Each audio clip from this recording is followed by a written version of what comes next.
Back at Independence Stadium, we're about ready to go. The Tigers are on the field, ready to receive the football. Oregon State around the coaches across the way. They're not quite ready to go, and not out there as yet, but they will be very shortly. Crowd about 20,000 tonight. We had heard earlier there'd probably be 35 or somewhere in that range, but they say no, those were not correct estimates. They thought about 20,000, and that's about what we have. As Eddie Robinson goes for his record-tying win and goes against Oregon State. Incidentally, in this stadium, and Grambling has their own stadium on their campus. They do not play a lot of games here, but over the past, I believe it's 5 years, they've played 6 times here. They've won 5 of those 6, and the one they lost was to SMU like 20-14, and at that time SMU was very highly rated in the country. So the Tigers can play on this natural grass stadium. Okay, to call the play-by-play, we're ready to go. Here's Darrell. Okay, thanks, Jim. Twin safety back for Grambling will be Clyde Dyson, who's their starting fullback, and Kelvin Devereaux, a backup running back. Jim Nielsen ready to kick it off right to left, and we're underway. Saturday night in the South and football. The kick comes to Dyson at the 4. 5 straight ahead, 10, 15, slants outside, hit at the 20, and tripped down at the 23-yard line. As the Beavers got pretty good downfield coverage, Craig Galloway makes the tackle on the special teams for Oregon State, tripping up Dyson at the 23. They're going to mark it back at the 22, and that's where Grambling will go on offense. 1st and 10. The Beavers up front with Mingo and Haggerty, Alfieri and Klein. The linebackers Lewis, Schneider, and Parker. The secondary of Northington, Monson, Lopez, and Odegaard. And we'll set Grambling for you. As we have time, they'll come out on a wingback formation. Marvin Thomas is the wingback set to the right. Go with 2 tight ends to start the game. Split running backs behind. They give it to Dyson on a straight hitter. Broke up at 25. Gets out to the 29 where Lopez meets him and drills him down at the 30, but it's a gain of 8. Between left tackle and left guard, well blocked by Grambling, and Lopez from the secondary forced to finally come up and make the tackle. 2nd down and 2 for Grambling. Okay, offensively, Grambling, not real fancy. Don't do a lot of things. They do use a wing, which we don't see that much anymore, but they use the wing. They'll also use the double tight ends, and they'll use a double wing sometimes, so we'll see some people in strange formations tonight. Thomas is the wing to the right now and goes in motion back to the left. They give it to Dyson again. He's hit in the hole at the 30-yard line and piled backwards. Bob Klein hit him first, and then Jeff Schneider, the middle linebacker, helps out. The gain will be maybe 1. They'll give him 1 to the 31, and it'll be 3rd down and 1 for Grambling at that point. And Oregon State tonight having to use almost a 6-man front or a 7-man front because of that wing position we talked about. It forces you to bring an extra man up and put him on the line of scrimmage. That's all well and good to keep pressure on him, but don't let him get away from you in a passing game because that'll open something up deep. Again, the double tight end set. The 2 tight ends are Robert Williams and Kevin Roy. And again, now they'll go to a double wingback set, bring Thomas back in motion to the formation, pitch the ball to Dyson, hit in the backfield and drill down at the 31, and I don't believe he made it. 31-yard line, down he goes. Levance Northington made a very good play coming up from corner for Oregon State to knock down Dyson. It's no gain at the 31. Phil Alfieri penetrated, made contact in the backfield, and then Northington makes the tackle, and Grambling will have to punt the football. So good job by Oregon State's defense first time around tonight. Robert Williams will punt it. He's kicked 11 times, 30.9 average only, and his longest 43. For Oregon State, Robert Adams will stand back inside his own 30-yard line. 4 returns for 31 yards and a 6.2 average. Williams back at the 16. Good snap, no rush, and here's the kick. It'll be short. Adams comes up to grab it at the 33, trying to get outside, reverses to the 30, and he's tackled back at the 29. He'll lose 4 on the play. And downfield quickly for Grambling to make the tackle was Tony Griffin, an offensive guard who got down there in a hurry, and Oregon State will go on offense at the 29. Jim, the Beavers set the wall to the far side of the field, and Adams just could not reach his blockers. Couldn't get to it. Great hang time for the punt. He had the ball in the air a long time, so by the time Adams got the football, Grambling had their coverage in position, able to get to him, and he just simply couldn't get to the outside. As we get time tonight, we'll have Jim review all the scores for you of earlier games today and also update night games, so if you miss some scores, hang with us and we'll get them to you. Beavers will line up in almost a double slot formation, and Wilhelm to throw on first down with time. Floats the ball out near side. It's high, it's deflected, it's incomplete. It was almost intercepted. The pass was high, first of all, to Adams out on the near side. Had Adams and Montagna in the same area, and then Bynum going deep. Pass off the receiver's hands, and then almost intercepted by a Grambling defensive back. Good rush by Brendel Hopkins and James Polk on the left side of that Grambling line up front. Hopkins is 6'5", 225, and Polk's the guy we talked about on the pregame, 6'11", and 340. Darrell Lonnie, Jim Howe, our statistician Hal Cowan, sending it your way from Independence Stadium. This is the home of the Independence Bowl in Shreveport, Louisiana. From the far side, hash mark, 2nd down and 10 at the 29-yard line. Bynum lines up in the backfield, comes in motion back to the near side. They fake the draw to Malone. Back to pass, Wilhelm throws to Bynum, caught, and he's drilled backwards, but the gain will be out near the 35. They'll give him yardage to the 34. Completion for 5 yards. Reggie's first catch of the night, 29th catch of the season. He's tied for 3rd in the NCAA in scoring, and he's 2nd in receiving. Good blocking that job that time by the center, Jack Lester, who dropped back, had to pick up an oncoming lineman. He had to pick up Polk, James Polk. Jack Lester, 6'3", 246, outweighed almost 100 pounds at that time. We're just underway, no score. Beavers first possession as they face a 3rd down and 5 at their own 34. Ball just in from the near side hash mark now with sideline left, running room right. Here's a double fake. They give it a Bynum on a reverse, coming back to the near side. Got one block, but needs another and won't get it, and he struggles to get back to the line of scrimmage at the 34. And there's where the speed of Grambling showed, Jim, as they really got over to the football in a hurry. Robert Goines from strong safety, Leonard Griffin, defensive right end, make the tackle on Bynum on the reverse. No gain, 4th and 5. Yeah, you really called it, Earl, with the speed. Griffin at 6'5" and 240, a senior, did a great job from his defensive end position. Got out there contained. Bynum had to cut inside and put him right in the arms of another Grambling Tiger. Grambling will go back with twin safety now. It'll be Devereaux for one, and the other is great punt. Kevin Dissett. Excellent punt by Stempeck back to the near side. Return from the 20 out to the 25, struggling out to the 28 or 29-yard line, and that'll be it. Again, good downfield coverage by the Beavers on the play. Mike Matthews, one of them on the tackle. The return was by Calvin Nicholas for Grambling to the 28-yard line. It's marked, and it'll be 1st down and 10 at that point for the Grambling Tigers. Paul Saunders also downfield of the special teams on the tackle for the Beavers. 1st and 10, Grambling, their 2nd possession at their own 28, sideline right and running room left as they move left to right. 11:48 opening quarter, no score. Marvin Thomas is the wing back to the right. Again, the double tight ends. That's Roy and Williams. Here comes the counter draw play to Wayne Hill. Gets off 2 tackles, and then Odegaard gets him and throws him down hard at the 31 after a gain of 2. Good play by the freshman from Kennewick, Don Odegaard, 2nd down and 8. Oregon State so far doing a good job defensively handling the wing situation and containing the running game of the Tigers. The thing that they have to worry about, as we mentioned, is overcommitting, getting too many people up and being burned badly on a deep pass. And we've not seen Grambling go to the air. I wouldn't be surprised if it's about time for him. Dyson and Wayne Hill, the running backs. Marvin Thomas in a wing to the right. Roy tight end to the left. Robert Williams tight end to the right. Landry looking back at his running backs, sends Thomas in motion, fakes to him, and he'll throw his first pass with time. Drills it over the middle. Got a man. It's caught out of the 45 for a 1st down. And out to the 50-yard line comes Chris Hill, the split end, and a 1st down. Finally, Oregon State's Scott Monson, along with Mike Lopez, get him at the 50-yard line, but Grambling picks up its first down of the night. Chris Hill, junior wide receiver from Los Angeles, a junior college transfer, makes the catch. That's his 6th reception of the season for the Tigers, and their 1st down right at midfield with 10:55 left opening quarter. And Landry showed us that time he can really wing the ball. An excellent pass over the middle. Oregon State not able to break it up. Through a line drive and right between a couple of Beaver players who were in zone coverage. They give it 2nd man Hill. He's met in the hole and dropped hard at the 48-yard line. Beavers doing a good job up front initially. Contact made by Bob Klein, and then down at the bottom of the stack is Gino Mingo and the strong safety Mike Lopez and middle linebacker Jeff Schneider. A host of white shirts around the ball carrier Hill. Gain of 2 to the 48, 2nd and 8. And I think we're going to see Grambling start using some play action stuff because of the commitment by Oregon State against the wing. So you're going to start seeing them, I think, roll to either side and try to throw the football down the field. Odegaard and Northington in the corners. Here's the play. Landry rolling back to the right to pass. Winds up, guns it. Almost intercepted by Lopez, who came storming up from his strong safety position. And Michael almost got there for the intercept. Knocks it down, incomplete. Again, good coverage in the secondary by the Beavers, and it'll be 3rd and 8. Good play by the Beavers. As Darrell said, Lopez came up to break it up. Again, that time the quarterback Landry takes the ball, rolls to the near side, the wide side of the field. Had lots of room, looked downfield, but the Beavers had good defensive coverage in the secondary down there and broke it up.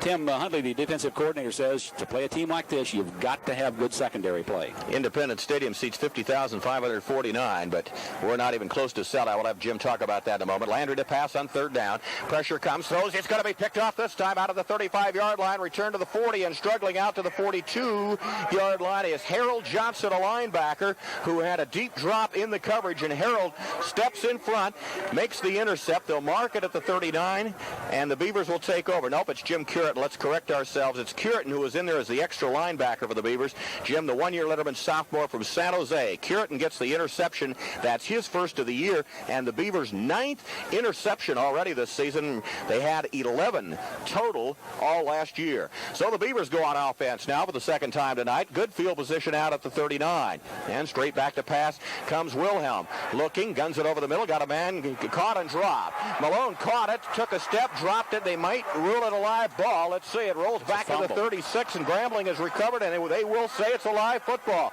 They say Malone had possession, took a step with it. He was never hit, Jim. He just, when he made the cut, released the football, and it bounded backward to the 36, recovered by Grambling in the first break of the football game. I think part of the problem he had was he caught the ball looking back, and when he tried to turn to go downfield, it came out of there some way, popped out. Big break for the Tigers. They're right back in the game. First down at the Oregon State's 37, where it's marked no score. 9:46 left in the opening quarter. They'll take Thomas out from the wingback position, move him to a wide receiver. Landry to throw, big rush on it. He throws it into the ground, incomplete.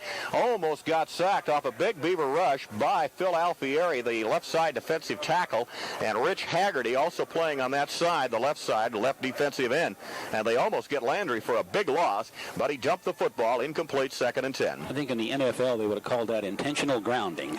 Yeah, or in the grasp of the tackler. Right, one or the other. Right. Yeah. 2nd down and 10, far side hash mark 37, sideline left, and open field to the right now as Grambling breaks the huddle and come to the ball with wide receivers left and right. Straight back to pass. Landry winds up, throws over the middle. It's caught at the 30-yard line, and receiver is shoved backwards immediately by Mike Lopez, but they'll give forward progress down to the 30-yard line. The catch by the tight end, Robert Williams, who is the second leading receiver coming into tonight's game with 5 catches, 86 yards. So advance the football to just shy of the 30, and Grambling will look now at 3rd down and 3. 3rd and 3 for Grambling. Receivers left and right. They split one of the tight ends. Roy goes out to the far side, the left side of the formation. Here's the pass out near side. Thomas wide open, got it at the 25, puts a move on Northington, goes to the 22, and Grambling gets its second first down. Very loose coverage on the play by Northington. Thomas with a catch, and then a move from the, caught the ball at the 25, but a move on Northington gets 3 more yards to the 22, and the Tigers keep the drive going. First down at the Beaver 22. And we keep talking about the record situation that's involved in this coach, and Coach Robinson, this game, and Coach Robinson on the sideline down here has just a covey of television cameramen around him tonight. Running backs Dyson and Wayne Hill. Thomas moves back into a wingback formation now and goes in motion. Back to pass. Landry, no faking. Winds up now, dumps the ball out to Thomas at the 25. Got one block, gets to the 20, and Northington wraps him up and drops him after a gain of only 2. Landry couldn't find anybody deep, so he just kind of flipped the ball out to the man in motion, which was Thomas, the wingback, going in motion right to left through the formation. Northington and Osei Lewis got there for the tackle at the 20-yard line, and it'll be 2nd down and 8 for Grambling at that point. Time on the Nexus scoreboard clock, 8:12 in the quarter. No score. Remember, Nexus for the finest in professional skin and hair care products. Long huddle by the Tigers. Now they break. 2nd down and 8. Roy tight end to the left, Williams tight end to the right. Wing back is Thomas, set to the right. They give it on a straight hitter to Dyson. He crunches to the 15. He's grabbed and thrown backward. Maybe Osei Lewis, but we'll have to wait and see as they unstack down at the 15-yard line with white shirts all over the place. Gain is to the 15. Jeff Schneider, the middle linebacker, not Lewis. I saw a 7. It was 47 and not 7. And Phil Alfieri combined at the 15. So now this will be 3rd down and 3 for Grambling at the Oregon State 15-yard line, far side hash mark. Sideline left, running room right as Grambling knocking on the door after Darvin Malone's fumble. Wide receivers right and left. Here's Landry to throw. Winds up, dumps the ball out near side, intercepted by Northington at the 15, return to the 20 and back to the 22. They wanted to throw to Thomas, the wing. Northington saw it coming, stepped in front, makes the interception, returns out to the 22, and what a year Levance is having. That's his 5th interception of the year. He was tied for 4th in the NCAA, tied for 1st in the Pac-10 conference. Starting play tonight at interceptions, and he's got number 5, Jim, and quickly the Beavers have 2 intercepts tonight already. A really interesting play, and you kind of wonder why Grambling will be throwing in Northington's direction at this point in the field, because he has done so extremely well this season, but they picked that time to throw, and he was there. Beavers with Bynum to the right and Adams to the left. Back to pass. Wilhelm in the pocket, standing in. Can't find anybody. Flag down. That's probably holding. Dumps the ball, and it's intercepted. Terrible pass at the 23-yard line. It'll be Grambling football at the 22-yard line. Yep.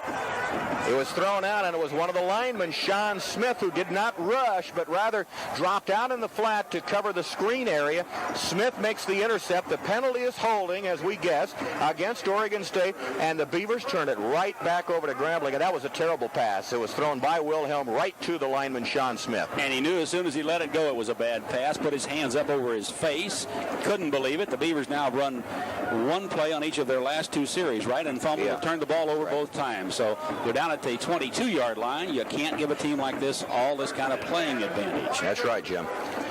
Wide receivers right and left now. Roy goes far out to the left. He's technically a tight end, but has been used on a wideout. Back to pass. Landry throws, got a man open. Williams can't hold it at the goal line. Might have been deflected up in front of him by one of the defensive backs for the Beavers. Odegaard appeared to maybe get a hand on it, but still the ball sailed through to the goal line. Williams was alone, but could not hang on to the football, or it would have been a touchdown, and it'll be 2nd down and 10. Beaver football brought to you by True Value Hardware Stores, indoors and out. The more you've got to do around your home, the more you need True Value Hardware Stores and home centers, because they've got what it takes. 2nd down and 10. Back to pass. Landry again. Blitz on. Picked up. Thrown deep. Out of the end zone. Incomplete. Trying to hit Thomas, the wing, down the near side. Odegaard with man-to-man coverage, and Don did a very good job for the Beavers. The corner on the near side. Beavers are coming with a blitz. Landry had to throw it immediately and overshoots Thomas with Odegaard on the coverage. And I think on the last play, Odegaard's the guy that made the mistake that allowed the receiver to get open. Fortunately, they didn't get him the football, but that time the young freshman from Kennewick did an excellent job. Don Odegaard, 5'11", 180, a freshman playing back there at that right corner. 3rd down and 10 now for Grambling, near side hash mark at the 22-yard line. Beavers get Todd in to rush the passer, hopefully. Back to passes. Landry, flags are down. Throws near side, got a man wide open, caught it, slips at the 12, and is down right at the sticks for a 1st down. It was caught by the tight end, Robert Williams. I think he got 1st down yardage just inside the 12. Now let's check out the penalty flags as the officials confer back at the 20-yard line. Here's the call. It's motion, I think. Yep, the illegal procedure against Grambling, and that's going to bring this one back, and it'll be 3rd down and 15 as the Beavers get a break. Beaver football brought to you by Blitz Weinhardt and its distributors, a part of the Football Fever fundraising program. Blitz will make a donation to the OSU Athletic Department for every case of Blitz and Blitz Light 12-pack cans sold during September. Look for special displays at retail outlets. I tell you, Oregon State could not ask for more breaks than they've had already here in the football game with 6:53 to go in the 1st quarter. Nobody's put any points on the board as yet, but Oregon State certainly getting advantages. The game breaks both ways, good and bad, but they've had the opportunity with the football. They just haven't been able to do anything with it. They're down. Here's Landry straight back to pass. Safety blitz coming. Winds up, gets it away. It's caught out of the 20-yard line. Down to the 15, 1st down to the 10, and inside the 10 and down to the 9, 8-yard line goes Robert Williams, the tight end. He was all alone. Landry hits him for 1st down yardage to the 8 before Levance Northington can finally make the tackle, and that's 1st down number 3 for Grambling, all by passing. Now in the first quarter of this football game. 1st and goal with 6:34 left in a scoreless opening quarter. 1st and goal at the 8-yard line. Beavers go with Lewis, Schneider, and Curitan now at the linebacker spots. 1st down and goal just inside the 8-yard line. Here's the handoff. 2nd man is Devereaux trying to get outside 5, and he might go. He's gone for a touchdown. It's John McFarland, who just checked in for his first play of the game, and he's gone.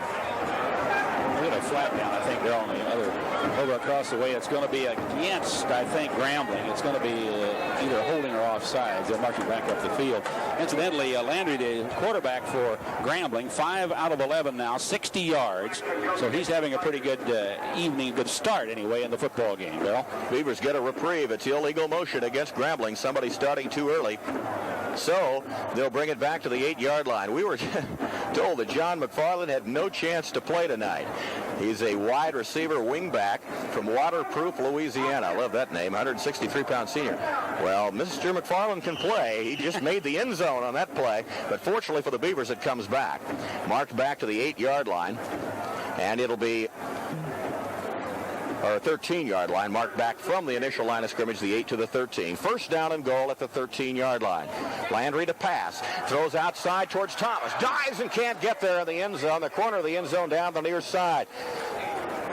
Levance Northington on the coverage and did a pretty good job on that coverage for Oregon State, and the pass is thrown incomplete at the 6:10 mark of the quarter. That's the time of the Nexus scoreboard clock. Remember, Nexus for the finest in professional skin and hair care products. It'll be second down and goal for Grambling back at the 13. As soon as we see what Grambling does on this drive, then we'll get Jim on with us other scores from all of today's games. We haven't forgotten you, but with Grambling threatening, we'll hold off and see what happens, first of all, with Grambling's offense. Second down and goal back at the 13. McFarland goes wide to the right. Back to pass. They dump the ball out to the near side. Dropped. Incomplete. Tried to hit the tight end, Robert Williams, swinging out to the near side with coverage by Lopez and Curitin, and Michael almost got there again for a potential interception.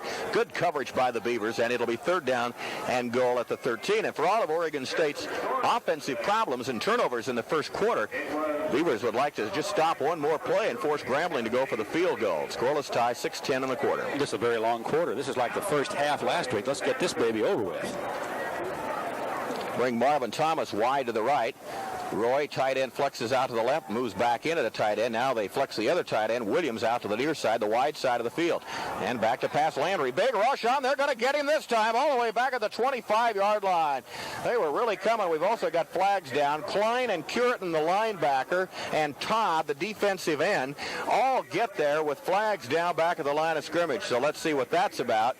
As Landry gets sacked, it's motion. No, yeah, it's illegal procedure on Grambling. The Beavers will obviously decline this penalty, so instead of a chip shot field goal attempt, Dobahar will be faced with a long one. It's marked back at the 25-yard line. That's with the loss. It's fourth down. Dobahar has not come on the field as yet, so we'll see. Grambling a little confused. Now they finally send the kicking team on, and here comes Ardashir Dobahar. He's a little guy. He's 9 of 9 in PATs, 4 of 6 in field goals this year. He's hit from 41, 34, 37, and 36. This is marked at the 33. Patrick Scott to hold, angle right. This is a 43-yard attempt by Ardashir Dobahar at the 5:44 mark of the quarter. Here's the snap, put down and kicked by Dobahar on the way. I don't think it's going to make it. Nope, off to the right, maybe short also. Not good. Timeout of the field from Shreveport with a score Oregon State nothing. We got a flag. And yep, Another flag. We better wait, Darryl. Let's hold on. And it's going to be on Oregon State, according to the Grambling players. And if that's the case, depending on the call, we'll see what it is. They indicated the Grambling players came running off, pointing towards Oregon State. Roughing the kicker, Jim. Oh, it's roughing the kicker. And that's an automatic first down. I can't believe this. So the Beavers obviously had held Grambling out of the end zone, number 1, and number 2, the field goal attempt by Dobahar was short and wide to the right. And of all the dumb things to do, that's right. Somebody ran into the kicker. They'll mark the penalty. Now it's going to be down around the 15, mark it at the 14-yard line is where it'll be, and that's an automatic first down for Grambling at the 14. Oh, my goodness sakes, Martha. What were we saying about good breaks and bad breaks? Yeah. That's too bad because the defense had obviously done the job and held Grambling out of there, only to have a crucial penalty come up. Now, first down and 10, Grambling. at the Oregon State 14. And here's Landry straight back to pass. Winds up, dumps the ball out near side. Williams got it. Moved 10 down to the 8. Northington ankle tackles him down at the 8-yard line, and another flag down. And now we're starting to kind of get in that same scenario as a week ago. This is holding on Grambling coming up. By that I mean the same scenario as last week. All of the millions of holding penalties and penalties in general we had in the Fresno State game. The Oregon State coaching staff talking about the officiating for the game, or the officials rather assigned to the game. There's a couple of different schools of thought. One is you like to have your own conference. Well, you can't do that here. Secondly, you like to have a split crew. Some people do. Others say, no, let's don't have a split. Let's use all officials, the same officials from the same conference. That way you can get some consistency in their calls. Well, to this point, I don't think the Oregon State coaches can complain about officiating, because certainly there have been a lot of flags on the field, but I think it's been a pretty even and good call all the way across. But for the Beavers, they just simply can't get out of their own end of the field down here. It seems like they've been there all football game. These officials are from the Southwestern Athletic Association. That's the particular conference Grambling plays in. Penalty, 10 yards back to the 24. First and 20 at that point. Here's Landry to throw. All day, stands in the pocket and guns it near side. Caught, and here's another flag down back of the end zone, and that might be holding. The ball is knocked down. They rule it incomplete at the 14-yard line. Jose Lewis of the Beavers colliding with the receiver. Now we're going to have to check out the penalty. The pass was intended for Chris Hill, the split end for Grambling. The Beavers are saying, no, this is against Grambling. Well, let's see what the officials have to say about it. No, now the Beavers are going to be marching backwards. I think somebody got caught holding for Oregon State down around the end zone area. Don Odegaard, maybe, yeah, I think Jim? it might have been. I think Don was beaten with a young man cutting from out in the left, cutting across towards the post, and he reached out to grab him, so that'll be a penalty. And it will be a first down again. So here we go. It was pass interference is the call on it rather than holding. So here comes first down again. Do you get the idea that we're going to just keep doing this until Grambling scores, That's Jim? right. I think that may be the case. This is the third time now that this particular sequence of plays that they've started over with first down. The officials now are having a huddle at the football trying to make some determination. I don't know exactly what the problem is, but they're all out consulting now. The referee comes out, wants to talk. Well, no, now he's going to go back, I guess, and talk to somebody else. But they are having quite a discussion. Holding Grambling is the call. Holding Oregon State is the call. Well, so they're going to have to bring the ball back then and offsetting penalties and start over. Now the question is, where was the ball? It was at the 24-yard line, but I don't know if the officials remember that. Yeah, I think that's part of the problem. Send Cowan down there real quick. Quickly, Harold. Go down. Well, I don't understand that call at all. They're going to keep the ball at the 14. They obviously gave us the call, offsetting penalties, holding both sides, but they keep the ball at the 14-yard line. And it's first down. Oregon State defensive coaches to our left screaming about it. Here's McFarland on a reverse. Gets to the 10. Nailed. Almost lost the football also. Down he goes at the 10-yard line. They really mismarked the football on this particular sequence. Northington makes a tackle at the 10. The gain is 4, and it'll be 2nd and 6. You cannot give the gain on the last play if they're offsetting penalties, and that's what the officials did. And I think the Oregon State coaches, a couple of the assistants and the head coach down trying to make their case with the officials, but to no avail. The gain was 4 down to the 10-yard line, and it's 2nd down and 6 for a first down, 10 for a touchdown. McFarland stays in at the wingback, goes in motion. They give the ball to Wayne Hill with blocking to the 5. He is to the goal line and in. Touchdown, Grambling.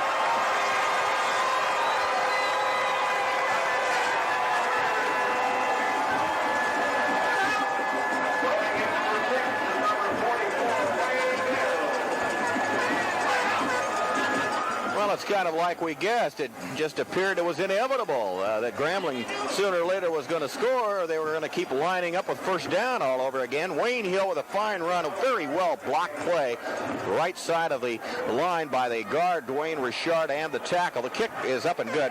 Right tackle is Barry Lee.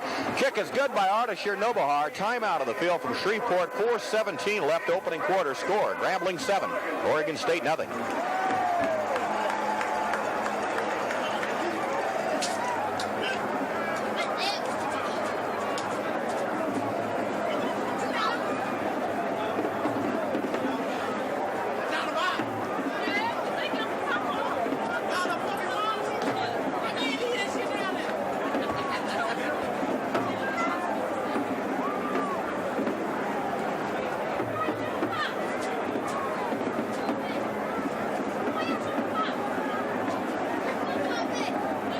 off for the Tigers, number 1, out of Sharon Omaha.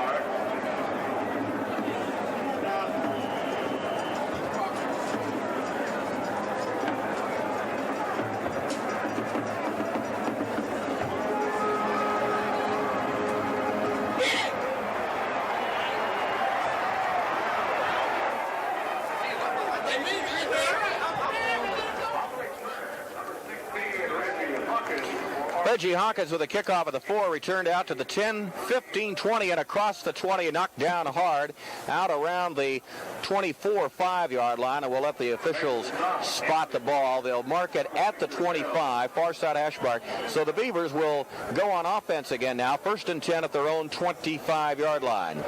Robert Adams, Reggie Bynum, the wide receivers. Bynum will go to the right and Adams out to the left. Tight end is Ron Heller to the right of the formation. 7-0 Grambling in a game filled with penalties early on. Bynum in motion back through the formation to the wide side of the play. They go to the run with Carl Lane. Got one block by Giacomelli and turns out to the 29-yard line before he's knocked down hard by the cornerback, Jeffrey Smith, who's 6'1", 180, sophomore from right here in Shreveport, gain of 4. Let's let our stations identify themselves right here with a 15-second station break. You're listening to Grambling, Oregon State on the Beaver Sports Network. Gain of 4, second down and 6.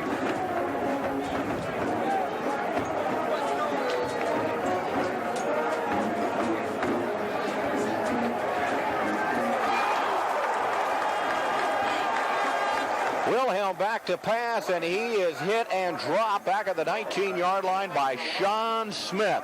That's the first sack of the game for Grambling. Smith is 6'4", 245 from Bogalusa, Louisiana, a 2-year Ottoman junior, and gets there to nail Wilhelm back at the 19, a loss of 6 yards on the play, and will bring up 3rd down and 16. Oregon State offensively very flat so far in the football game. Not very much excitement along that sideline over there. The players do not appear to be very fired up. Now maybe they'll get that way in a hurry, but to this point, pretty slow. Bynum near side, Montana to the near side in the slot. Go to the 3 wide receivers, give the ball out to Gerardo Malone, not going anywhere. Gets out to the 20-yard line, stacked up and knocked backward at the 20-yard line.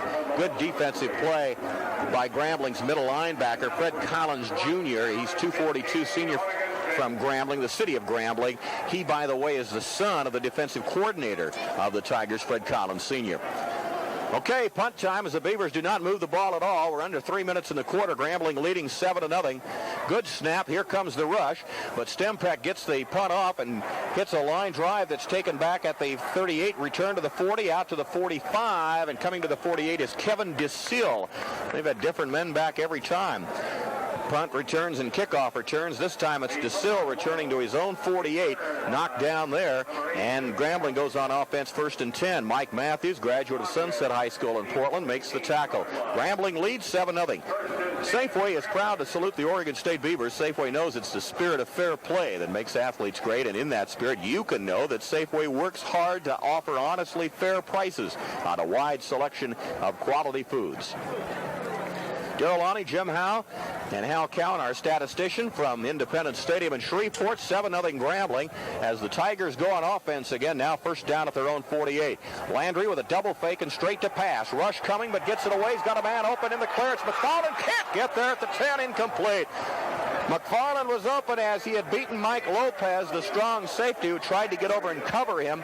McFarland was out in front by about 4 yards, but Landry hung it up too far that time, incomplete. There's the attempt for the big play, Jim, and of course Grambling has been very successful with a big play early in the season. They really have done extremely well, and that's the thing Oregon State must do. They had the problem last week with Fresno State. 2 big plays killed them in the 3rd quarter, and here tonight, Fresno State right away going for the bomb. Tigers break the huddle to the line of scrimmage. Thomas back in. Lines up wing right. Double tight end set. They give the ball to Wayne Hill on a power slant to the near side. Hits to the 50 and inside to the 48, where Northington and linebacker Jim Curitan make the tackle. Pretty well defended by the Beavers. Gain of only 3, and it'll be 3rd and 7. Let's get the scores out, Jim. Pass some along, and we'll do this in between plays now for a while and get everybody up to date. Penn State beat Rutgers 17-10. Miami of Florida beat Boston College 45-10. Pittsburgh and West Virginia played to a 10 tie. Army beat Penn 41-3. Brown beat Rhode Island 32-27. Georgia Tech beat Clemson 14-3. Colgate beat Cornell 21-20. Right back at you in a moment. This is a 3rd down and 7 situation for Grambling. Landry straight to pass. Mingo comes with a rush, throws over the middle. It's caught at the 40 for a first down. Tackle made immediately by Osei Lewis, but it's down at the Beaver 40. We've got flags down again. Robert Williams, the tight end, made the catch. Now let's see about the penalty. It would have been a first down as the officials confer, I think, on Oregon State and maybe after the play. But we're just guessing. Let's see. No signal as yet by the officials. It's personal foul against Grambling. Now let's see if it's after the play. No, it's personal foul both ways, offsetting. And they're going to say it's a dead ball foul. It came after the play, so Grambling does get the first down. Go ahead, Jim. Okay, 20-0. Lafayette beat Columbia. Harvard beat Massachusetts 10-3. Holy Cross beat Delaware 22-6. North Carolina beat VMI 51-17. Virginia Tech beat Syracuse 24-14. Navy beat Virginia 17-13 in an upset. Roy and Williams are the tight ends. First down, Grambling driving left to right at the Beaver 40-yard line. Double fake, Landry to throw. Winds up. Here comes the rush behind, but he gets time. Throws it out on the near side. Caught at the 35-yard line and drilled down. Right there is the receiver. The gain will be 5 to the 35-yard line to Robert Williams, the tight end again, and it'll be second down and 5. The weak side blitz almost got Landry, but he was able to get it off. Purdue beat Notre Dame 35-17. Michigan beat Maryland 20-0. Michigan State beat Western Michigan 7-3. Northwestern beat Northern Illinois 38-16. Iowa beat Iowa State 57-3. Indiana won again, beating Missouri 36-17, and North Texas State beat Kansas State 22-10. That's 3 in a row for Indiana after that long losing streak of theirs. Second down and 5, Grambling near side of hash mark at the 35. Landry rolls back to the left to throw the ball. Winds up and now guns the bomb back to the near side of McFarland. Out of bounds. Flag. I think the receiver was out of bounds when he was hit by the Oregon State defender, Don Odegaard, but flags are down, and we're going to have pass interference called against Oregon State. Beavers have been hurt by that penalty enough this season already. They certainly have. Georgia beat South Carolina 35-21. Tennessee upset number 1 Auburn 38-20. Kentucky beat Cincinnati 27-7. Alabama beat Vanderbilt 40-20. And Baylor beat Texas Tech 31-0 in a big game of the Southwest Conference. Nebraska blitzed Oregon 63-0. Washington beat UCLA 21-14. Ohio State beat Washington State 48-32. Texas beat Stanford 38-34. Portland State beat Montana 21-16. Idaho beat Nevada Reno 25-21. Wisconsin beat Wyoming 41-17, and those are the finals. Okay, Jim. The 15-yard penalty for pass interference takes it from the 35 to the 20, and guess what? Here's a familiar situation. It's Grambling first down again. It's Grambling first down a lot, regardless of whether Grambling gains yardage or not. 43 seconds left in the quarter. Grambling 7-0, and the Tigers right there again. First down at the 20. McFarland in motion, right to left, back through the formation. Dyson and Hill, the running backs, back to pass. They're going to throw to Hill coming out of the backfield. Got it. 10, 5, he's gone. He'll walk in. Touchdown, Grambling.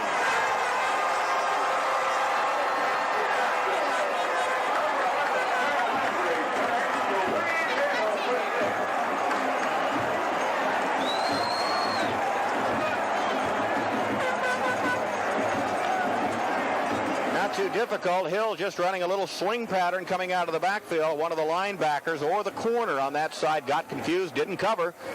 He was wide open and just trots into the end zone. Here's the try for point up by Nobahar, and it is good. We have timeout from Independence Stadium in Shreveport with the score. 35 seconds left in the quarter. Grambling 14. Oregon State zip.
Kickoff goes to Rob Thomas, takes at the 2-yard line, returns out across the 15-20 and out to the 22, and flags down again. Thomas returned for 20, but we've got flags down, and we're going to have illegal block, or a chop block, I believe, is going to be called on Oregon State here. And the Beavers will be backed up further, back around, well, they'll go half the distance, and it'll be back around the 11-yard line, I would assume, where Oregon State will start offensively on this possession. In last week's game, there were 26 penalties in the football game. That record might fall tonight because we've had one on about every other play so far here in the first quarter of the football game.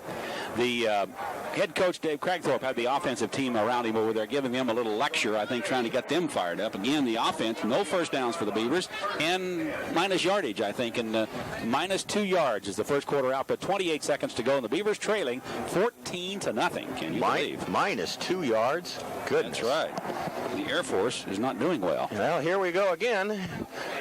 Backed up to the 11-yard line now is where the Beavers start this possession. First down and 10. Split running backs. They give it to Malone on a dive. He's out to the 13 and struggles ahead to the 15-yard line. Fred Collins grabbed him, but Darvin wouldn't go down and gains 4 to the 15. Smith's Home Furnishings reminds you to kick off great savings at all Smith's Home Furnishings stores. Smith's is throwing great values your way with complete home furnishings for every room of your home. Smith's Home Furnishings. Great quality, great prices. 2nd and 6. Oregon State will not be another play in the quarter as it's ticking down 3, 2, 1, and now 0. That's the end of the first quarter from Shreveport, Louisiana, with a score. The Tigers of Grambling State University 14 and the Beavers of Oregon State nothing.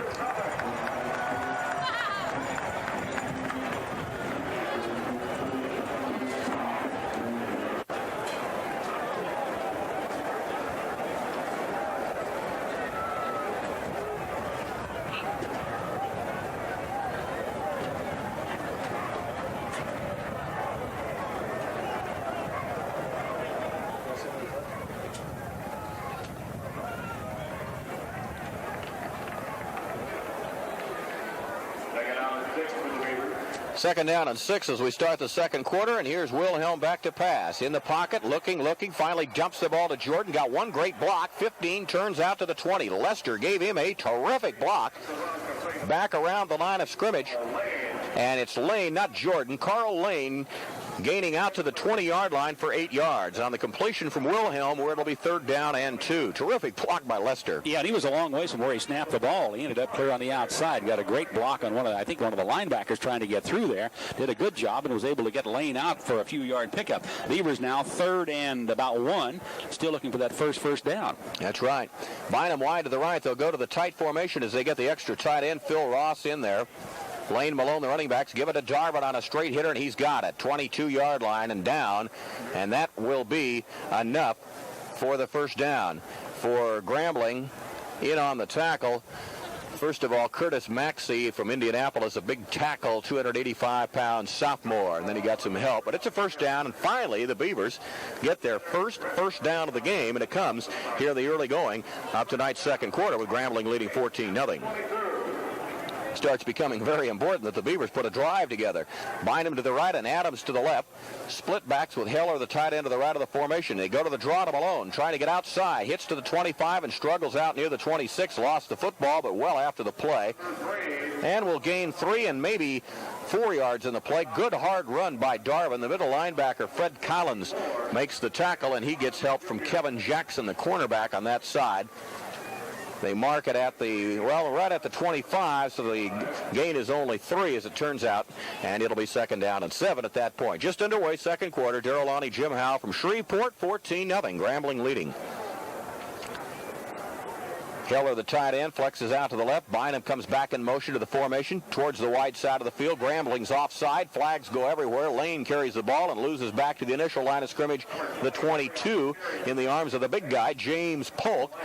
But Grambling was clearly offside. The only question is now, was there movement by somebody from Oregon State that drew them offside? That's what Grambling players are going to signify, that Oregon State drew them off. It is going to be illegal procedure against Oregon State. So the play will hold up will be declined, I'm sure, and it'll be 3rd down and 10. And it looks like the infraction against Oregon State must have been a lineman that moved or something, because Oregon State, Bynum went in motion from the far side of the field coming to the near side. Lester goes out to talk to the official to find out what happened. I didn't see anything from the glasses. I saw no movement, but then somebody could have picked a hand up, and we couldn't have seen that. Well, it's back to the 22, the initial line of scrimmage, 3rd down and 10, and it appears the Beavers are going to use a timeout right here. It is timeout Oregon State. So let's send it back to the stations. We have timeout from Shreveport, 13:04 in the half. Score, Grambling 14, Oregon State nothing.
We just updated our scores. We'll pass along some of those night game updates in a moment for you. We're ready to play. 3rd down and 10 at the 22.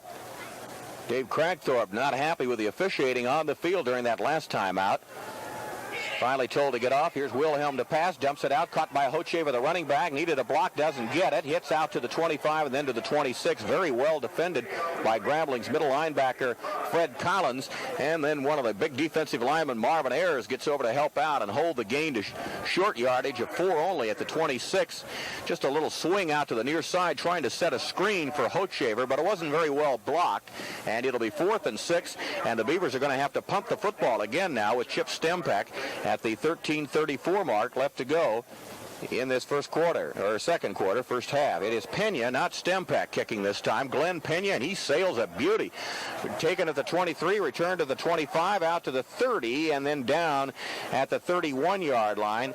Returning for Grambling, Claude Landry for 8 from the 23 to the 31. Chuck Kirshner on the special teams makes the tackle for Oregon State, and Grambling goes back on offense at that point. In the East, a final now in a night game. Temple has defeated East Carolina 21-7. Updating in the Midwest, Oklahoma leads Minnesota, the number 1 team, or depending on the polls, number 1 or number 2 team in the nation. Finally playing a game. They lead Minnesota 10-0 in the second quarter. Halftime, Oklahoma State 24, Miami of Ohio 10. Here's a final. North Texas State has defeated Kansas State 22-10. What a struggle for K-State this year. Coach resigned after the second game. Jim Dickey, Dyson on the carry, hits to the 35 and is out to the 36 or 7. Levance Northington ankles him down, but it's a gain of 5. In the South, some updates now. Florida in the third quarter leading Mississippi State 27-20. Kansas at the half leads Florida State 17-10. Mississippi in the second leads Tulane 13-3. Arkansas in the second rolling over to Mexico State 31-7. At the half, Houston 35, Louisville 14. At the half, Rice 17, Lamar 7. At the half, SMU 35 and TCU 7 in that big game of the Southwest Conference. Dyson on the carry, not going anywhere this time. 39 and pushed back at the 39-yard line. Negligible yardage. It'll be third down coming in around 3. Don Odegaard from the secondary, and then up front, Haggerty and Alfieri make the tackle for Oregon State. Good defensive effort that time, and it'll be third down and 3. Let's see if I've given you all the scores. Texas A&M leads Tulsa in the third, 32-10. In the West, nothing in from night games too early yet. Portland State earlier today beat Montana 21-16. We told you Oregon lost to Nebraska 63-0. Third down and 3, Grambling at their own 39 from the near side hash mark. McFarland in wing back in motion, gets the ball, cuts at the 40 and gets a first down out to the 44 before Jose Lewis on the near side steps in front and makes the tackle. Very well blocked that time by Grambling, and the guy out in front leading the way was Dwayne Richard, a 6'2", 240 senior from Melville, Louisiana. And for Grambling, that's first down number 8 on the day. Paul Saunders helped on the tackle for the Beavers. Beavers go with, they've changed up the linebackers. They have Harold Johnson, Paul Saunders, keep Jose Lewis in there. Up front with Klein Haggerty, Alfieri, and Gino Mingo. Corners Northington and Odegaard. Here's the play, second man through, fumble, but Dyson gets on it. Hit to the 45. He was knocked down by Lewis, fell out to the 47 or 8, and as he was going down, lost the ball, but pops on it at the 47. So it will be a gain of 3 on the play, and it'll be second down and 7. Oregon State Athletics would like to thank G.I. Joe's for their sponsorship of Oregon State radio broadcast. And for you Portland area listeners, you'll be happy to know that G.I. Joe's has opened their new Tualatin store off I-5 at the Durham exit. Second down and 7, Tigers at their own 47-yard line. Exactly 10 minutes to go in the half, and Grambling leading 14-0. Back to pass Landry, straight back, winds up, and here comes the bomb down the far side to Williams. Oh, it's Thomas, overthrown to the 15-yard line, incomplete with Northington on the coverage. That time, instead of sending the wingback back in motion, they just sent him on a straight fly pattern down the field. Northington had man-to-man coverage and stayed with him. Well, they have great speed, Darrell, in those receivers, too. These young men can really get up and down that field. And for Oregon State, it was a little tough to stay with those folks out there. Third down and 7 for Grambling at their own 46, just shy of the 47-yard line. Jim. Oregon State, to get something going really badly, needs a big play by the defense. Somebody's got to come up with a football or something and turn this thing around, or it could be a very long night. Beavers got a couple of interceptions in the first quarter, but it didn't help the offense. Landry to pass with a big rush on, throws over the middle, caught inside the 45 and down to the 41-yard line, and that'll be first down yardage. Drilled it into the tight end, Robert Williams, and the Beavers are having a terrible time covering him tonight. That's about his 4th catch of the night. It is. 4th reception for Williams and 9th first down for Grambling as they keep the drive going on a 3rd down and long situation. Oregon State that time went for the rush, had somebody coming on a big blitz on the quarterback, but didn't get there in time, and Grambling able to get somebody open, and as Darrell said, Oregon State having a tough time with the tight end. The tight end hurt them last week against Fresno State also. And what they're doing again tonight, kind of like Fresno State, Jim, is going to that 2 tight end set, balancing up front. Here comes the draw play to Dyson, runs by one man. He ran right by Klein, who didn't see him inside the 40, and then Lewis gets there for the tackle at the 38-yard line. The gain will be 3 only, and it'll be second down and 7 as we tell you the time of the Nexus scoreboard clock. 9 minutes to go in the half. Grambling 14-0. Remember Nexus, for the finest in professional skin and hair care products. Second down and 7 at the 38-yard line, driving into Beaver territory. Grambling moving right to left now. Thomas back in at wing back, lines up wing right with the 2 tight ends. Running backs the same. They give it to Wayne Hill on a power off guard. Hits to the 36 and then is dragged down. Paul Saunders. Nope, it's not Saunders. We'll check it. One of the Beaver linebackers, I believe. No, it's Mingo. Gino Mingo stepped up in the hole, hits Hill, and knocks him down at the 36. Gain of a couple. 3rd down and 5 for Grambling at the Beaver 36-yard line. Grambling controlling the football will have by far the best of it possession time come halftime tonight if this continues. Oregon State's defensive coach is trying to figure out what they can do to fire up this football team on the sideline. A lot of discussions going on over there. Thomas wide to the right, and Kevin Roy out to the left. 2 wide receivers now back to pass. Landry looking for the quick one. Guns the ball over the middle. Caught inside the 25 or another first down. Down to the 23-yard line to Marvin Thomas, that wing back again. Finally the tackle made by Paul Saunders and by Northington down to the 23, but Grambling keeps it going again with yet another big play on 3rd down. Great catch by the receiver. A little curl pattern. Came from the right side, went down, just curled into about the 25, came across, jumped in the air, caught the football. Great job. First down to the 22-yard line. Beavers with Lewis, Curitan at the linebackers, and Schneider. That's the 3rd linebacker in there now. Here comes Thomas in motion back through the formation. Here comes Landry to throw the football. Guns it out near side. Hill dropped it at the 20 as Odegaard came over to cover. Intended for Wayne Hill, swinging out of the backfield. That's a play they hit earlier for a big gain. There is a flag down, and we'll check out the penalty. And he was open on that one, Darrell. The pass was a little bit in front of him. It might kind of a hard catch for him to make, but he was open. Odegaard did not get there quite in time, so let's see if they go back to that one fairly soon. The penalty will be against Grambling, and it'll be motion. Right. I guess it's motion. They've done that a couple of times tonight, and we've had that call along with a raft of others, all the penalties that we've had.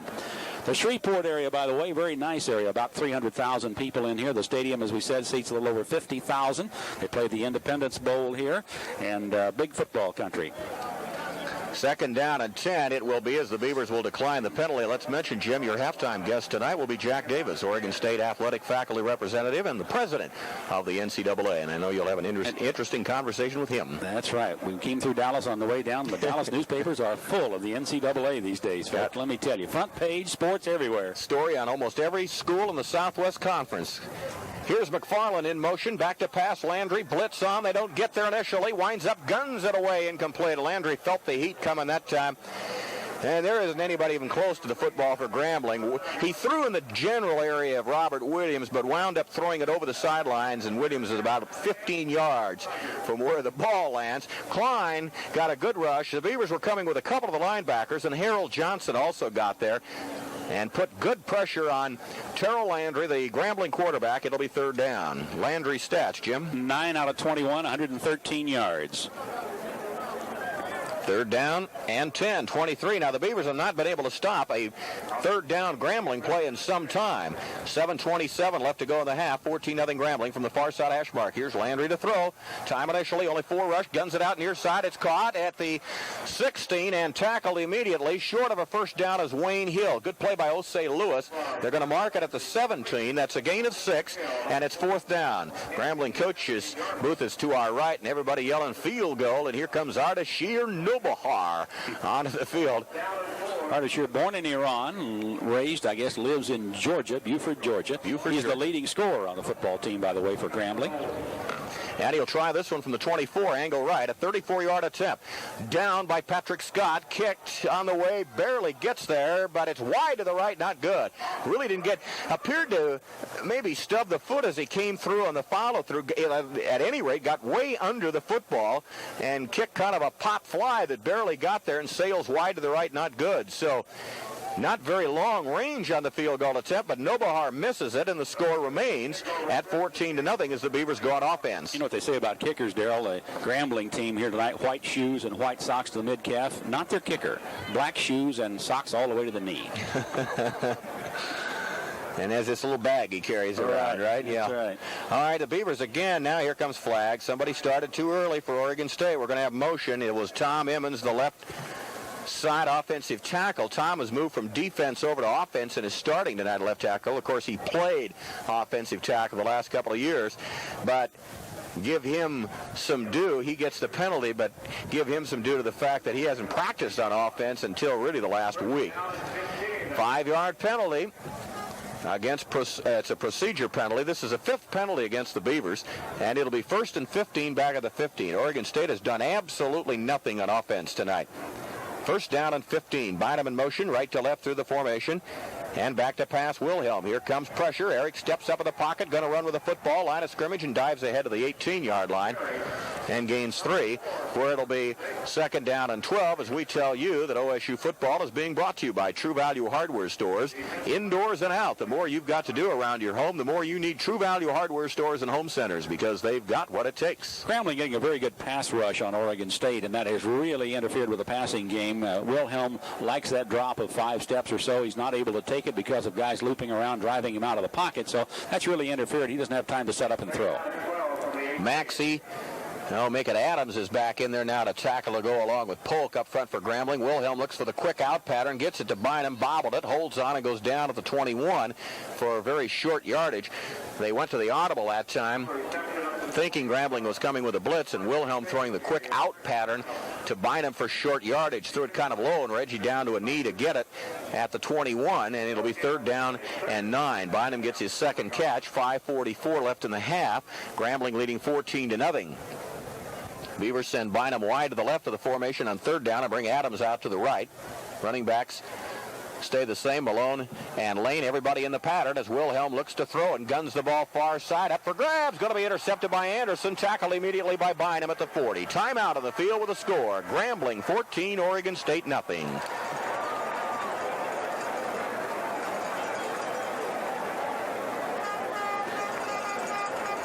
Coming down will be interception for the Tigers. Anthony Anderson, number 15.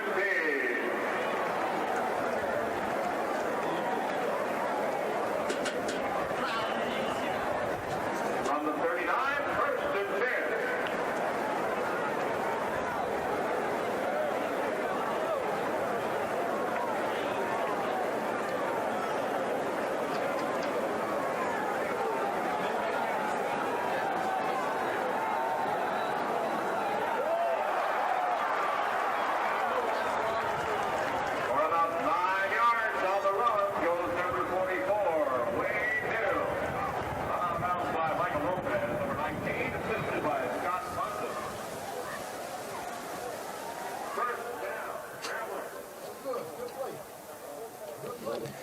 First down play, give the ball to Wayne Hill outside, cuts around the 35, goes to the 30 and out of bounds at the 29-yard line for a first down for Grambling. That's number 11 in the first half.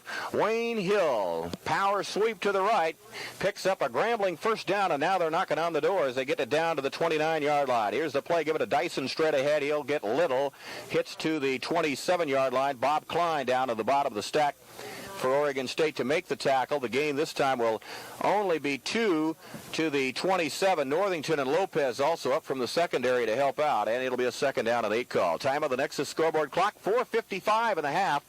Remember Nexus for the finest in professional skin and hair care products. Jim. And we think that Grambling really is kind of running through the playbook out there now. Ahead 14-0, 4:45 to go in the first half, and they're really running just about as they want on the Oregon State defense. Second down and 8, and Landry wants a timeout as Oregon State lined up a little bit differently. Grambling calls time, and we'll send it to the stations. 4:35 of the half. Timeout score. Grambling 14, Oregon State nothing. The Eddie Robinson weekend will take place on October the 4th through the 6th. The Eddie Robinson.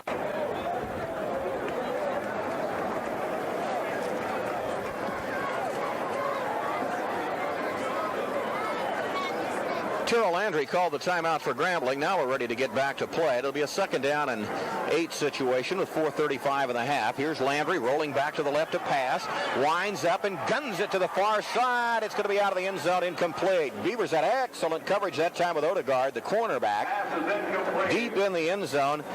Had very good coverage. The intended receiver was the wingback again, Marvin Thomas, but the Beavers defended very well that time, and it will be third down and 8 now for Grambling at the Oregon State 27-yard line. We're in the first half, late going first half. If you just joined us, 4:28 and a half. Grambling leading 14-0 on a night when the Beavers offense has been non-existent. Well, talking about this Grambling club and Eddie Robinson, the coach, he's had 25 consecutive winning seasons at Grambling. Just amazing figures he's put up. Back to pass. Here comes the blitz. Landry with time. Winds up, throws. Monson knocked it away. Schneider picks it up off in the air at the 25. Returns to the 30, 35. He's still going to run away fullback to the 40. And he almost lateraled it, Jim. Wow. Oh, he had thoughts going down. He scared me to death that he was going to lateral a football. But what a run by Jeff Schneider, graduate of Sunset High School in Portland. The sophomore with the intercept, his first of the year. The Beavers' third interception here in the first half tonight, and that means as a team now the Beavers equal last year's total output of interceptions with 11. Now we have a flag, but it's after the play. It's a dead ball situation. The interception will hold up. Now let's see who's going to be assessed the penalty. Unsportsmanlike conduct. Well, I don't know. The official referee didn't say against who. He just said unsportsmanlike conduct. I guess it's on the Beavers. I wonder if he pointed at the Oregon State bench. Is that what he did? I think he may have pointed at the Oregon State bench. It's a 15-yard penalty. Brings it all the way back to the 25. Beaver coaches are really complaining on the sidelines. First down back at the 25. I don't know, Jim. You might be right. It was after the play, and it didn't seem to be anything that happened on the field where the players were. I don't think it was. And when he made the indication, he kind of put his arm behind him and pointed towards the Oregon State bench. So I think it may be on one of the coaches. We'll have to check later and see that. I'm not sure, but that's what it appears to be. And Oregon State, that's about penalty number 6 or 7. And we really had a lot of flags here tonight. Unsportsmanlike conduct, Oregon State. Back to the 25 comes the football. The Beavers' best offense tonight has been the defense. That's 3 interceptions and a great run by Schneider on that intercept. Now the Beavers will have to start again. They've had terrible field position throughout the half. First down at their own 25 with 4:16 left to go. Here's Wilhelm to pass. 4 rush for Grambling. Throws over the middle. Got Heller, the tight end. 30, 35. First down, 40 and out to the 41. Don't throw any flags. 60. Yep, here comes one. I shouldn't have said anything. And no first down. He didn't quite make it. Yeah, he did, Jim. Oh, I'm sorry. Back to I forgot that the initial line of scrimmage was a 40. Thank you. And clipping Oregon State. Holy, jumping up and down, Martha. Wouldn't make any difference, I guess, would it? No, you kind of get the feeling that regardless of what happens, it's not going to go. If you gain yardage, there's going to be a flag down. The plays when there is no flag are the plays that Oregon State loses yardage or throws incompletions. So back to the 22-yard line comes this penalty for clipping, and it's first down and a mile. First down and 28. They have to go to the 50-yard line. Initial line of scrimmage, the 40 after the dead ball situation. Here's a draw. Lane stumbled over his own offensive guard, hits to the 25 and out to the 27. That's too bad because it was very well blocked and there was a hole there. But Carl hit the back of one of the lineman's legs and stumbles down to the 27. Dave Giacomelli it was, Jim tells me, the right guard from Richmond, California. Giacomelli had a good block. He did a good job taking the Grambling Tiger out of there, the defensive lineman. But Lane stepped on his foot, I think, as he went by, and down he went. Gain of 5 out to the 27 by Lane, and now the Beavers are going to use a timeout here to talk about it. So we'll go back to our stations. Timeout, 3:23 and a half. Score, Grambling 14, Oregon State nothing.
During this timeout, we've had a big discussion on the Oregon State sidelines. I'll let Jim talk about it. Okay, apparently there's a discussion as to whether Oregon State did or did not call a timeout. The Beavers do not believe they did. Coach Craigthorpe had the umpire come over, the referee rather, come over, and he talked to him. And running back Coach Jim Prado was out there, and he has been talking. They were indicating that the assistant coach apparently indicated for the timeout or something. I don't know what the call is, but now they're still discussing it with Craigthorpe, who is out on the field and turns and walks back towards the Oregon State bench. 3:23 to go in the first half. 14-0 Grambling leading. The Tiger Band from Grambling getting ready to perform here at halftime. And Oregon State's offense really not able to accomplish a thing here in the first half. And then when they have gotten some good plays, they've always been called back by penalties. Adams and Bynum to the left of the formation. Wilhelm wheels back to the right and throws to the tight end. Heller, 35, broke a tackle, 40 up the sidelines, out to the 45 and out of bounds. Nice run by Ron after the catch was made. Sent everybody to the left of the formation. All of the receivers, with the exception of the tight end, drifted him out of the flat, hit him, and then Heller broke a tackle and carries all the way out to the 45-yard line. Big gainer, but remember, the Beavers had a long ways to go. They have to get to the 50-yard line for first down. It's marked at the 44, and it's 3rd and 6, and it kills the clock with 3:16 left to go in the half. But at least now the Beavers have a chance to get the first down. 3rd down and 6 situation. Receivers to the left. Montagna's back in. Wilhelm throws. It's caught midfield, and Bynum's tackled backward. Now, I don't know if he made it. I don't think so. See where the officials are going to mark it where Bynum landed. It's not even close. At the 48, that's not close. 4th down and 2. And I'm guessing here, but I'm guessing that Oregon State goes for it, down 14-0 with 3 minutes left in the half. Yeah, I think they have to. They have to gamble again because they really have played so poorly here in the first half. You know the coaches want to try to make something good happen. Now Wilhelm is going to call a timeout. He walks over. They do want timeout for Oregon State. Why don't you grab the score sheet, Jim? We'll keep it here this time as the Beavers call the timeout with 2:49 left to go in the half. It'll be a 4th down and 2 situation, and the Beavers are not going to punt the football. They want to talk about what they want to run on offense on this 4th and 2 situation. And this, by the way, is their final timeout now the half. Here's the scores. Purdue beat Notre Dame today 35-17. Michigan beat Maryland 20-0. It looks like Bo Schembechler's got a for-real football team. Michigan State squeaked by Western Michigan 7-3. The Northwestern Wildcats won again today. They beat Northern Illinois 38-16. Iowa beat Iowa State 57-3. Indiana, the surprise team in that part of the country, beat Missouri 36-17 for their 3rd win. North Texas State beat Kansas State 22-10. And we had a halftime score of Oklahoma State leading Miami of Ohio by a score of 24-10. In the West, Wisconsin beat Wyoming 41-17. Idaho beat Nevada-Reno 25-21. Portland State beat Montana 21-16. Texas beat Stanford 38-34. Ohio State beat the Cougars of Washington State 48-32. Washington beat UCLA in a come-from-behind effort in Seattle 21-14. And Nebraska just blitzed Oregon by a score of 63-0. We'll get on the...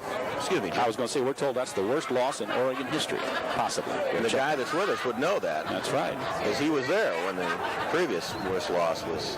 Mr. Hal Cowan, the sports information director at Oregon State, who formerly held the same position with Oregon, said he made a trip to Oklahoma one time that was less than a thrill. Got beat 61-3, was it? Or 63-3. Is that one of the reasons why Oregon got rid of him, by the way? We'll blame him for this one tonight, yeah. too, maybe. Yeah. 4th down and 2 at the 48. We'll get on the phone and update those night scores for you, by the way, and Jim will have the nighttime scores for you a little bit later on in our halftime proceedings. We'll start our halftime tonight with Jim and his special guest, Jack Davis, Oregon State's athletic faculty representative, and, of course, the president of the NCAA. Oregon State huddling back at the 40. And the Beavers trailing 14-0, and 4th down and 2. They're going to go for it. I don't think there's any question about that. So they've called the play and are getting ready to run from their own 48-yard line. During the timeout, the Grambling defensive team, the entire team came to the near sideline to talk to the coaches, and now the referee has come over. He is talking to Coach Eddie Robinson. I think he wants them to back the players up from the sideline, I think is the thing that he's asking. That the Tiger players are getting a little excited. They're getting right out there trying to cheer their team on to get them to stop Oregon State on this 4th and 2. So we'll see what happens. Either that or Eddie was explaining the rules to the official. That might be, too, yeah. That could be. Now on this play, no. Montana and Bynum will be the wide receivers, and they both go to the left of the formation. Beavers with twin running backs on 4th and 2 near side of hash mark at their own 48-yard line. See what the call is here. Heller, the tight end. They fake. Back to pass comes Wilhelm with a rush on. Throws tight end. Heller got it 40, 35 down the sideline, 30, 25, and out of bounds. And the Beavers come up with a big play on 4th down and 2. And we're going to get another flag way down at the 10-yard line where a Beaver wide receiver, Montana, got involved with a Grambling defensive back, and we'll see who they caught there. The game goes to the 25. I'll give you 3 guesses who they caught. Yeah, it's the team in the white shirts tonight that we broadcast for. Personal foul, Oregon State. Now that's a dead ball penalty, so again the line of scrimmage will be where Heller's gain was, the 25. Then they'll mark off 15, and Oregon State will get the privilege of 1st and 25. Now we've seen this happen a couple of times before tonight, folks. I mean, there's 2:42 left to go, and we're playing a long ways from home, and, and you can tell it in a hurry. Way back to the 40 comes the mark-off, so it's 1st down and 25 at the Grambling 40 with 2:42 left to go. That's too bad. That nullifies a lot of the big gain by Heller. Here comes the draw to Malone. Line of scrimmage and tripped by the middle linebacker Fred Collins just as he tried to cut it to the right and outside. Goes down to the 38, a gain of 2 only. If Darvin could have eluded Collins, he had a lot of running room in front of the Grambling bench down below us to our right. And it'll be 2nd down and 23. Another linebacker playing a great job for Grambling is Joseph Williams from Baton Rouge, a junior, 2-year letterman at 6'3", 226, and he really is giving Oregon State fits also. 2nd down and 23. Wilhelm to pass. Receivers held up. Gets it over the middle. Caught by Bynum out across to the 30-yard line. Reggie will get his 4th catch of the night. This takes it to the Grambling 30, and it'll be 3rd down and 15. The thing that all these penalties do, of course, when they back you up into that 1st and long situation, it kind of takes the short passing game away from you. Or if you proceed with it, then you come up in a situation like Oregon State has right now.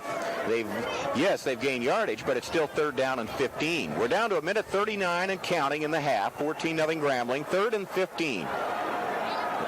Marked it at the 31-yard line. Ball on the near side hash mark. Now Bynum goes in motion.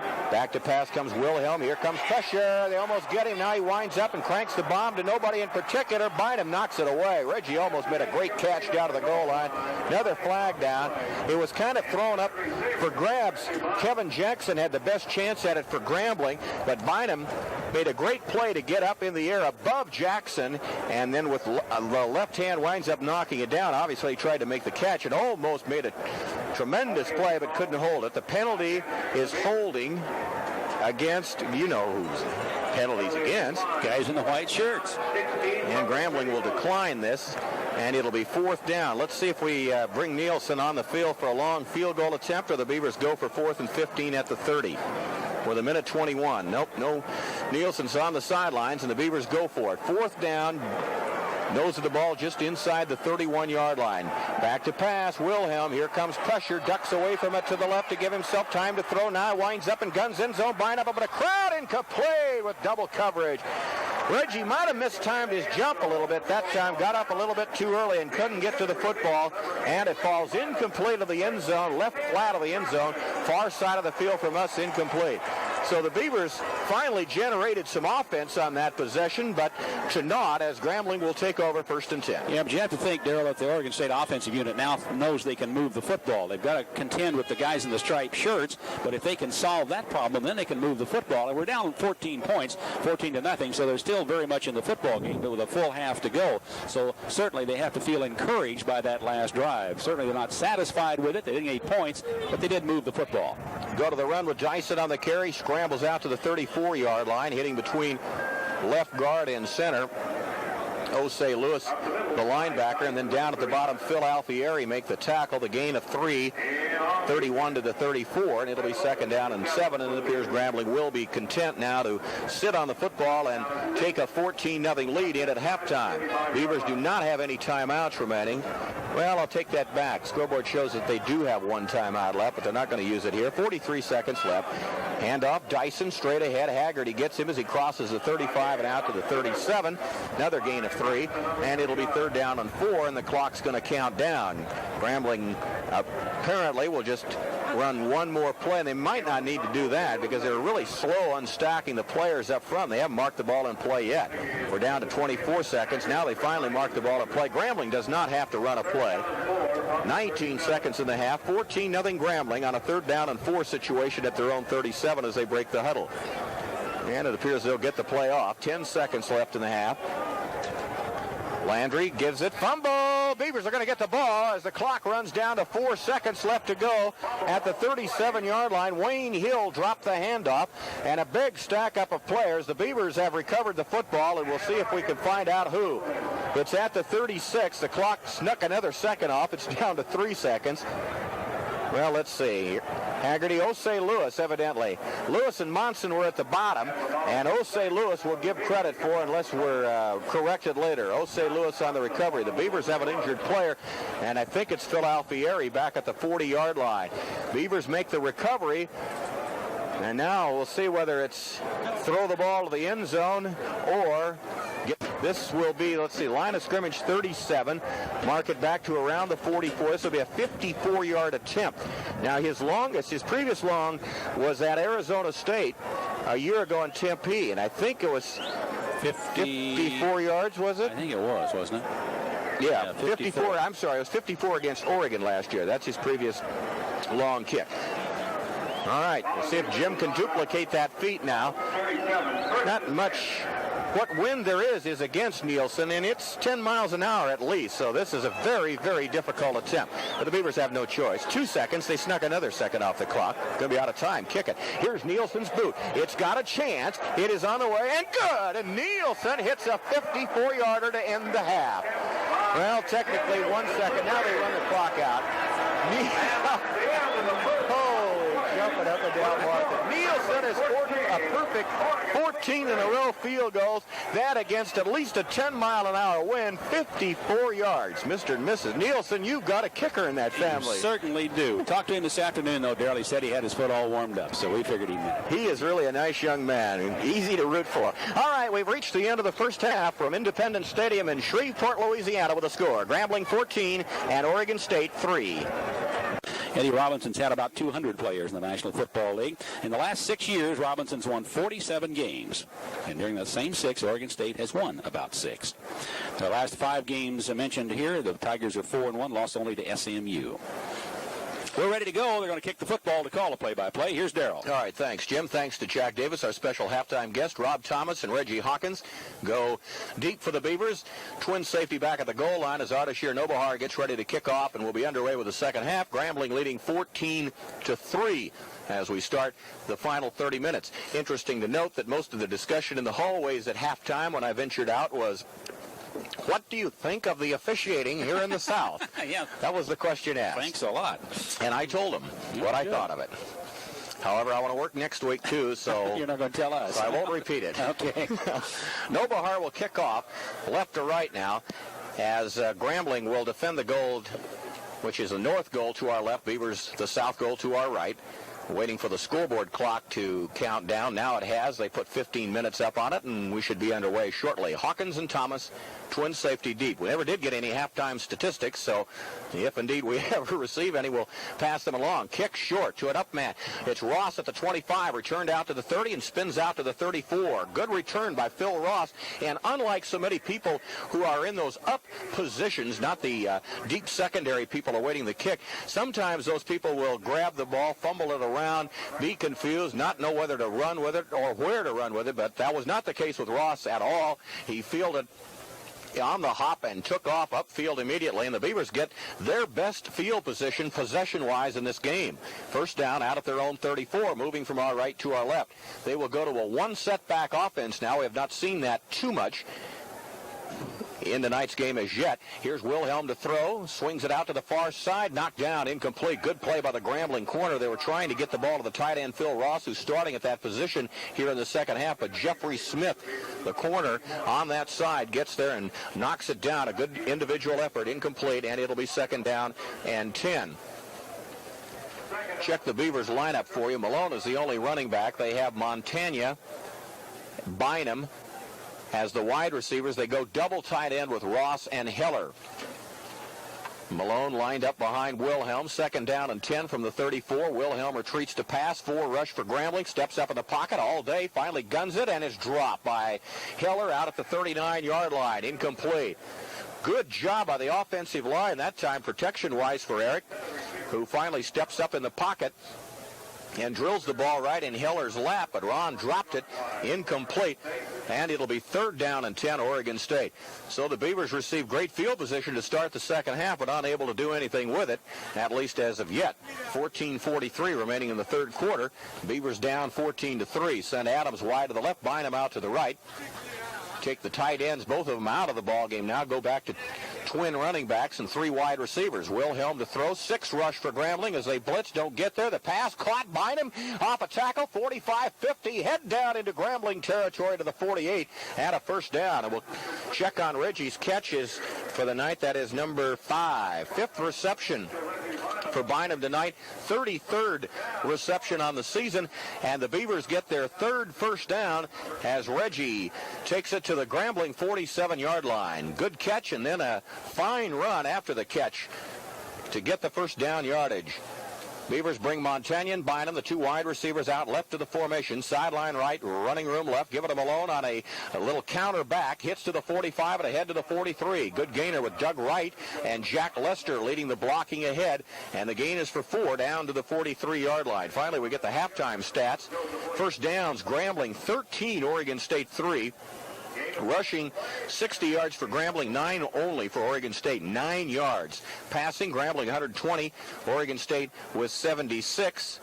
Wilhelm was 9 of 15 with 2 interceptions. Landry for Grambling was 10 out of 26, 4 interceptions. Total offense, 180 for Grambling and 85 for Oregon State. Those are the halftime figures. Bynum in motion again back through the formation to the wide side. They go to the draw to Malone. It opens up. 45 cutting outside. 40 got a block. He's still on his feet. 35 and down to the 32 with a pretty run.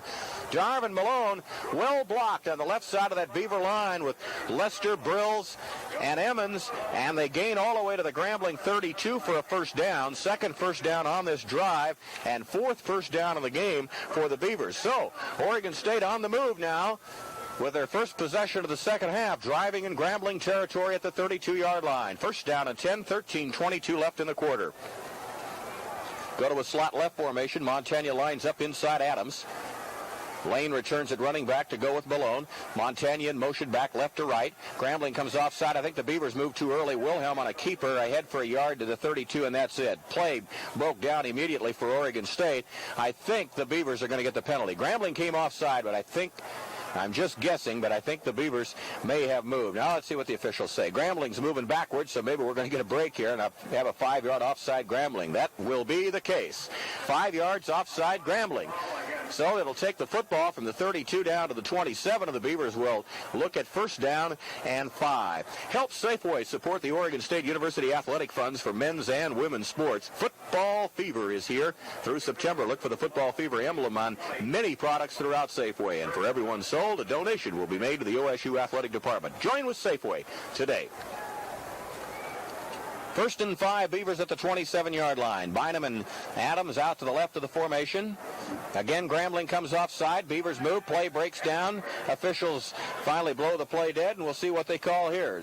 Same situation with Grambling coming offside, and I think they're going to be assessed again. Wilhelm is obviously changing his cadence or signal count at the line of scrimmage, and Grambling over anxious, jumping around. This is procedure is what it's called officially. It's 5 yards against Grambling, so the Beavers get another first down without running a play. 2 consecutive 5-yard penalties against Grambling. Third first down for Oregon State on the drive. And the 5th first down of the game for the Beavers. The Grambling Tigers had 13 first downs back in that first half, and they've not had the football yet in the second half. First down at the 22-yard line, just shy of the 22. Go to the power sweep with Lane. Needs a block, needs help. Trying to turn the corner. He can't. Gets to the line of scrimmage and ahead for maybe a yard to the 21-yard line.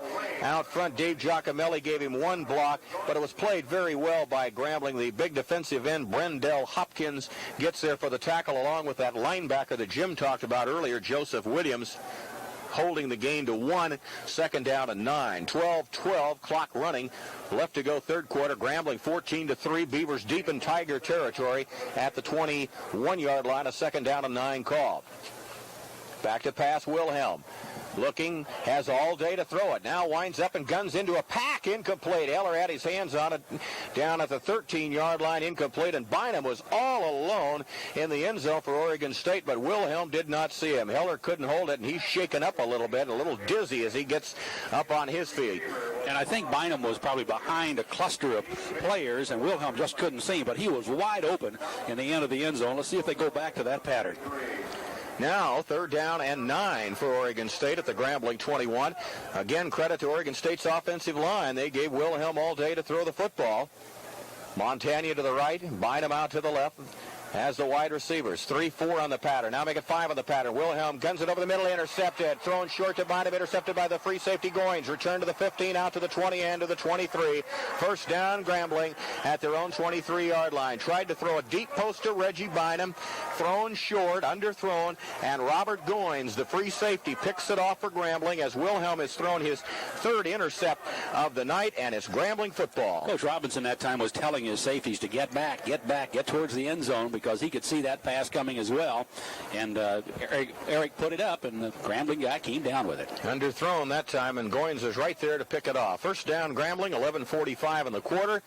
So the Beavers march deep in Grambling territory, only to have Wilhelm throw the intercept. Here's Hill on the run, hit at the line of scrimmage and dropped hard. Good play by Jeff Schneider, the middle linebacker for the Beavers.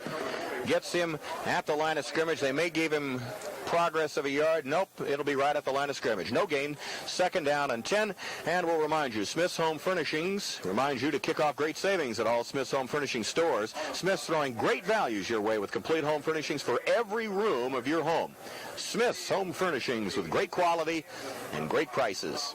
Phil Alfieri was injured late in the first half, but he's back out there, so apparently he's all right. We were afraid he might not be back, but he is there. That's good news. Second down and 10. Here's Landry, naked bootleg back to the left, being chased. Haggerty misses, gonna run 25, 30, out of bounds, 32-yard line.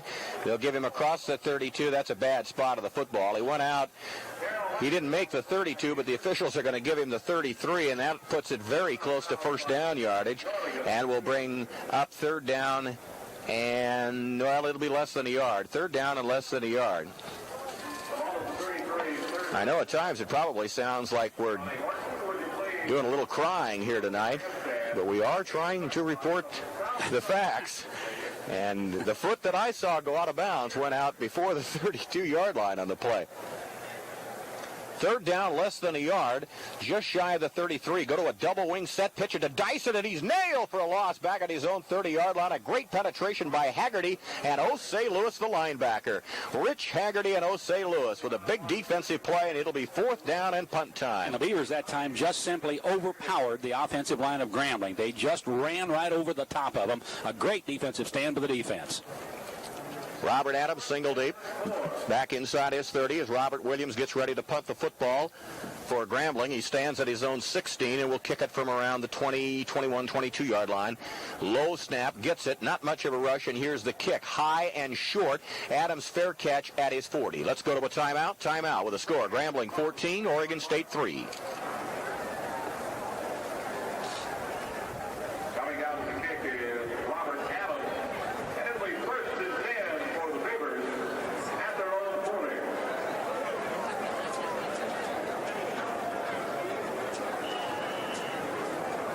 Get my guy down there.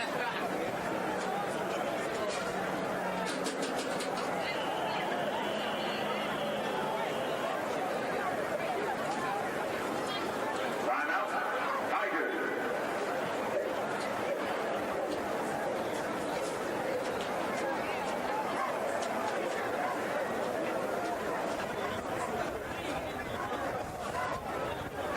We'd like to remind everybody that Prince Paul Sliders invite you to join them on their trip to see the Dallas Cowboys play the Pittsburgh Steelers on October the 12th and the 15th. Tickets, transportation, and overnight lodging, $100 per person. Sponsored by the Otto Shrine, Temple number 94. Grambling winds up calling an official timeout on this play, so they'll have 2 timeouts remaining in the second half. The Beavers are full complement of 3. If you may have just happened to join us, here's what's happened. Back in the first quarter, Grambling scored late in the first quarter on a 9-yard run by halfback Wayne Hill to go in front 7-0. Then in the second period, Terrell Landry threw to Wayne Hill 20 yards, touchdown, Grambling 14-0. Last play of the first half, Jim Nielsen, a 54-yard field goal for Oregon State, 14-3 halftime score. Beavers drove deep in Grambling territory, but then the interception foiled the play. Here's the handoff on a draw play to Malone. They had to cross the 40, and Darvin gets out to the 45. And 5-yard run on the draw play for Darvin. Beavers had penetrated, had a first down at Grambling's 22-yard line before the attack finally stuttered, wound up at a third down situation, and then the pass to Bynum at the 5 was underthrown and picked off by Robert Goins, and so that spoiled that. You know, the Oregon State coaches told us coming in they thought the strength of this Grambling defense were the linebackers, and boy, they really are.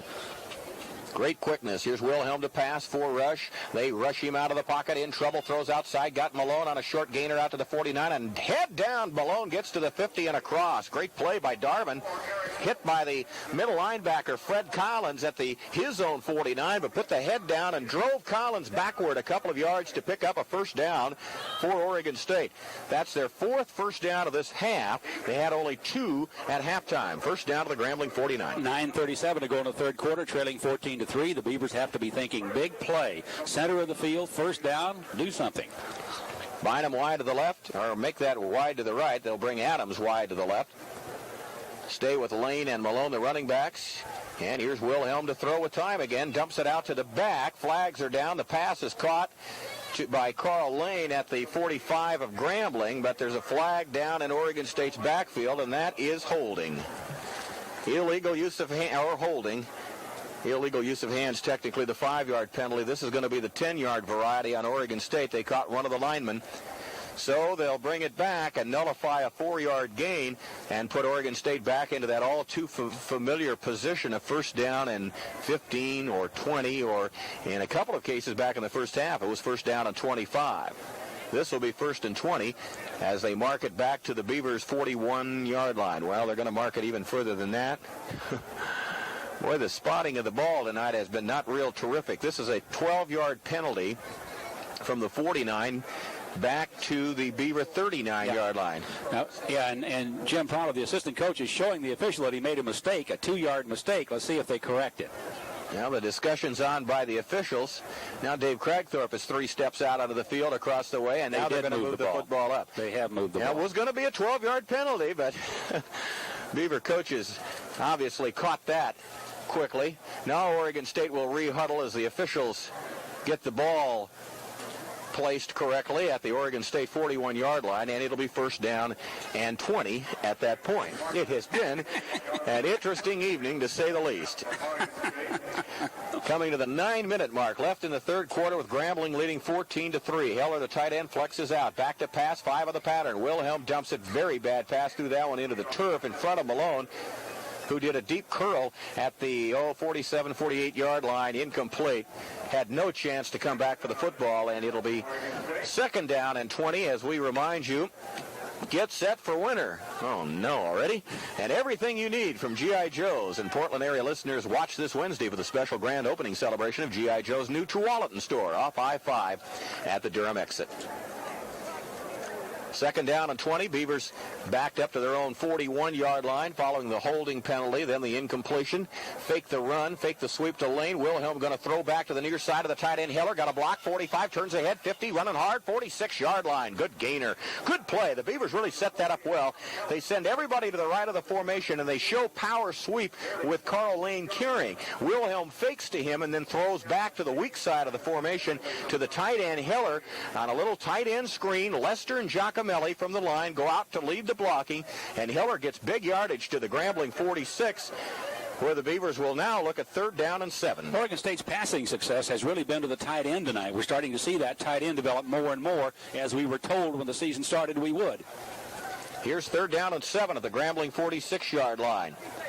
No tight end in there now. 3 wide receivers set with the twin running backs. Here comes the blitz by Grambling, and Wilhelm's not going to get away from it, and he is going to be just buried back around the 42-yard line, and right on top of him is Marvin Ayers, a 6'6", 250-pound junior from Dallas, Texas. Grambling comes with a blitz on third down, and Wilhelm tried to roll away from it but couldn't do so.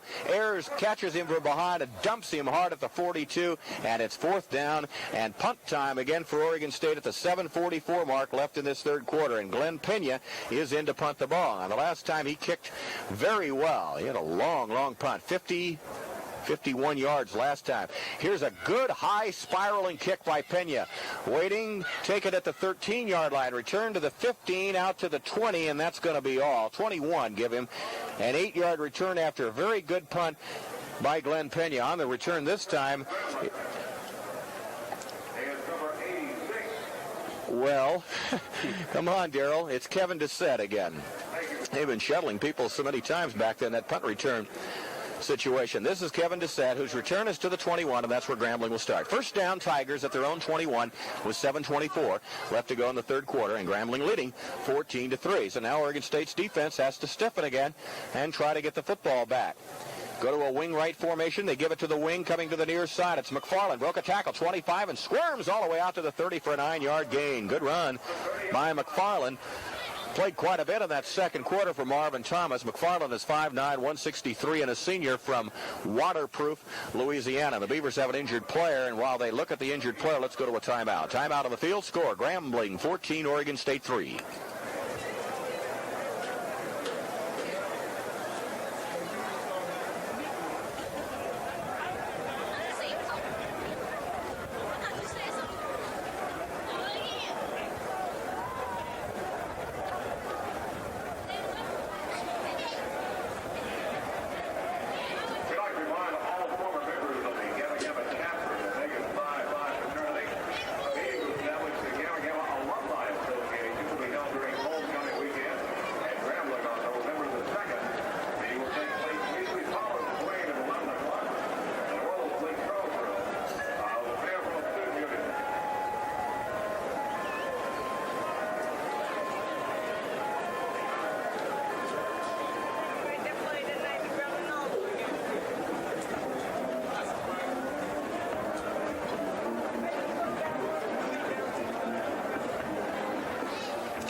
Scott Monson shaken up a little bit for the Beavers, leaves the field now under his own power to the far side. Grambling also had a player shaken up.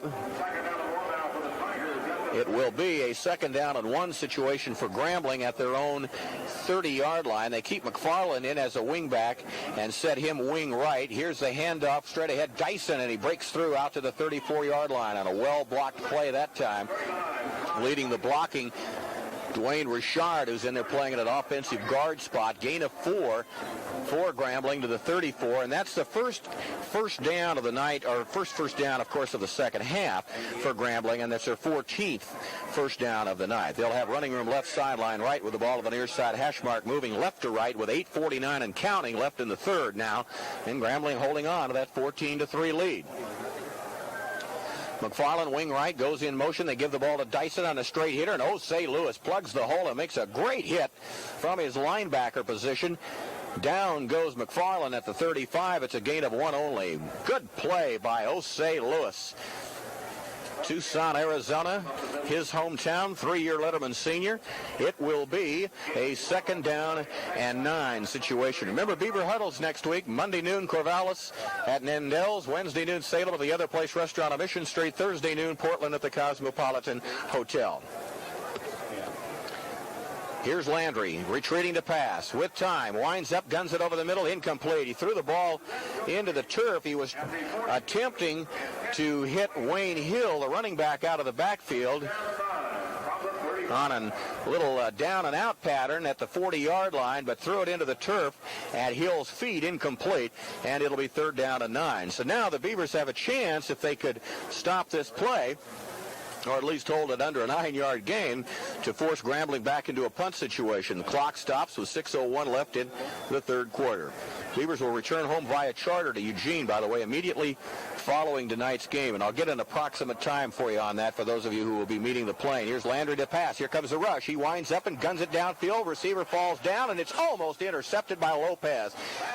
Incomplete all the way down at the Grambling 33. It was intended for that wingback again, John McFarland, underthrown a little bit. McFarland tried to stop. He slipped down, and Lopez wound up being the closest to the football, but he couldn't quite get there in time. It's incomplete. 4th down and punt time again now for Grambling. And the play was very well defended by Oregon State. Boy, could use a big punt return here as Adams stands back at his 25. Williams, 8 on the line of scrimmage for the Beavers this time. They are coming all-out rush, and Williams gets it off. It'll be high and very short. Up comes Adams, fair catch at his own 40. So another very short punt by Robert Williams. This one only traveling 25 yards, and the Beavers wind up with very good field position at their own 40. As we remind you, the Air Express brought to you throughout the season by True Value Hardware. The more you've got to do, the more you need True Value Hardware stores, because they've got what it takes. 5:45 left to go in the 3rd quarter. Halftime score remains intact, 14-3 Grambling. As the Beavers go on offense, this is their 3rd possession of the second half. Wilhelm back to throw immediately. Steps up in the pocket, winds up, guns outside. Montagna's got it inside the 50 to the 49 of Grambling. That'll be 1st down. Nice comeback pattern that time by Dave Montagna, who faked going long on the fly pattern and then did kind of what we used to call the old button hook, or a little curl pattern, it's referred to these days. And Montagna gets 11 out of it and a 1st down for Oregon State at the Grambling 49. That's the Beavers' 5th first down this half, 7th first down of the game. 14-3 Grambling as the Beavers again for the 3rd time this half in Grambling territory. Twin running backs for Oregon State. They give the ball straight ahead to Lane. Hits inside the 47 and gets near the 46-yard line. Emmons and Lester were out in front leading the blocking on that play, and Carl Lane's gain will be just shy of the 46. Give him 3, and it'll be 2nd and 7. Grambling has been able to take away certainly the long passing game of Oregon State and seriously hampered the short passing game. So the Beavers are trying to establish some kind of a run to take the pressure off the pass, and they've just not been able to do it. They're not having great success running that ball up the middle. Update 3rd quarter now, into the 3rd quarter. Oklahoma leading Minnesota 10-0. Wilhelm to pass, hit in the backfield, breaks away, goes ahead to the 45 and scrambles ahead to the Grambling 43. So he turns in what appeared to be a loss into a gain down to the Grambling 43-yard line, and the Beavers will have 3rd down and 4 at that point. Good pressure again by Grambling, though. They were really coming, and Wilhelm barely avoided the sack and gets ahead for yardage to the Grambling 43-yard line. Beavers desperately could use a touchdown soon. Down by 11, 14-3. Adams wide to the right, Montagna out to the left. Lane and Malone, they've gone all the way at the running backs. Heller back in at tight end. Back to pass comes Wilhelm. They roll him out of the pocket. He's in big trouble. Now winds up and throws the ball away into the Oregon State bench across the way. And he obviously just threw that one away as there was big pressure. And Wilhelm gets into it a little bit with a couple of the Grambling players. And Coach Dave Cragthorpe grabs his quarterback. It was really more of a argument type thing rather than a pushing match or anything. Wilhelm looking down at the turf. He's all right. And we did we get a flag or not? We have a big discussion, but no penalty flag. There is no penalty on the play, so it'll be 4th down. And the Beavers are going to have to punt the football.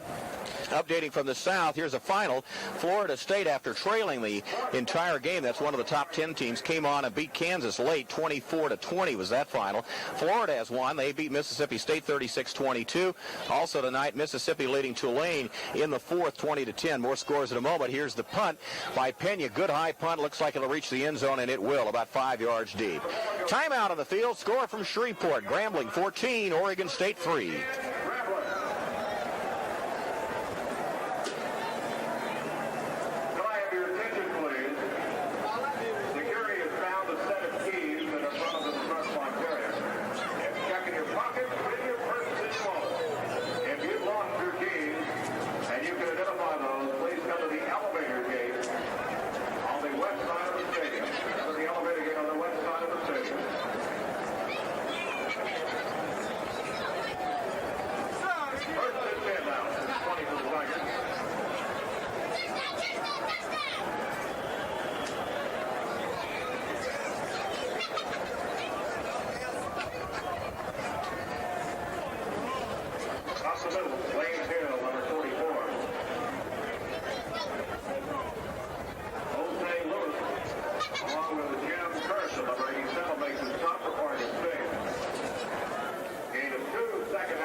First down play, the handoff goes to Wayne Hill. He's out for a couple of yards to the 22-yard line. Second down, back to pass. Landry flips the ball out complete on the near side to Dyson to the 25, across to the 30, and he'll reach the 31-yard line before he's tackled, and that will be a first down for Grambling, and that is Grambling's second first down of this particular half. They had 13 at halftime, 15th first down of the game. They move the ball out to their own 31-yard line. Again, swinging Hill out of the backfield. That's the same play they scored on back in the second quarter. Lamar has gone ahead of Rice, end of 3, 21-17. SMU really putting it on TCU. They're in the 4th, 42-14 now, SMU. Give it to Hill, and he is smashed down. Good defensive play by Paul Saunders, first of all, and then Harold Johnson, the linebacker, gets there and knocks everybody down. Blocker, ball carrier, everything. Gain is a yard to the 32, second down at 9. Beavers, for the most part, have defended the run very well tonight. And overall, have played good defense throughout the game. Not enough offense has been the problem. Second down to 9. Grambling with sideline right and running room left. Kevin Roy wide to the left. Marvin Thomas out to the right and back to pass. Here, flipping the ball out. Caught by Dyson. And is he upended by Jamie Norman, who's in there on the nickel defense at the 32. No gain. He really cartwheeled him up in the air and around and out at the 32. Great play by Norman, who got right down around the ankles and sent Dyson flying through the air. No gain, third down and 9 for Grambling at the 32. Good play by Jamie Norman, who is a junior from Barstow, California. He and Galloway come in there on the in the situation when the Beavers go to either 5 or 6 defensive backs. Third down and 9, and Landry to pass. Here comes the rush. Now as time, the ball is deflected, but it's caught anyway by Roy at the 40, and he turns around 2 Beavers at the 45 and gets a first down. Caught it at the 40. That was shy, but then he outran Johnson and Osei Lewis, and finally Paul Saunders gets there to push him out of bounds at the 46, and Grambling's third first down of the half and 16th of the game. Final, Texas A&M 45, Tulsa 10 tonight. Houston has won big over Louisville, 49-27. Earlier, Baylor beat Texas Tech 31-0. Arkansas romping against New Mexico State tonight after 3, 45-10. We told you Mississippi 20, Tulane 10 into 3. Florida State beat Kansas 24-20. And at least for the most part, you're up to date on the scores with us.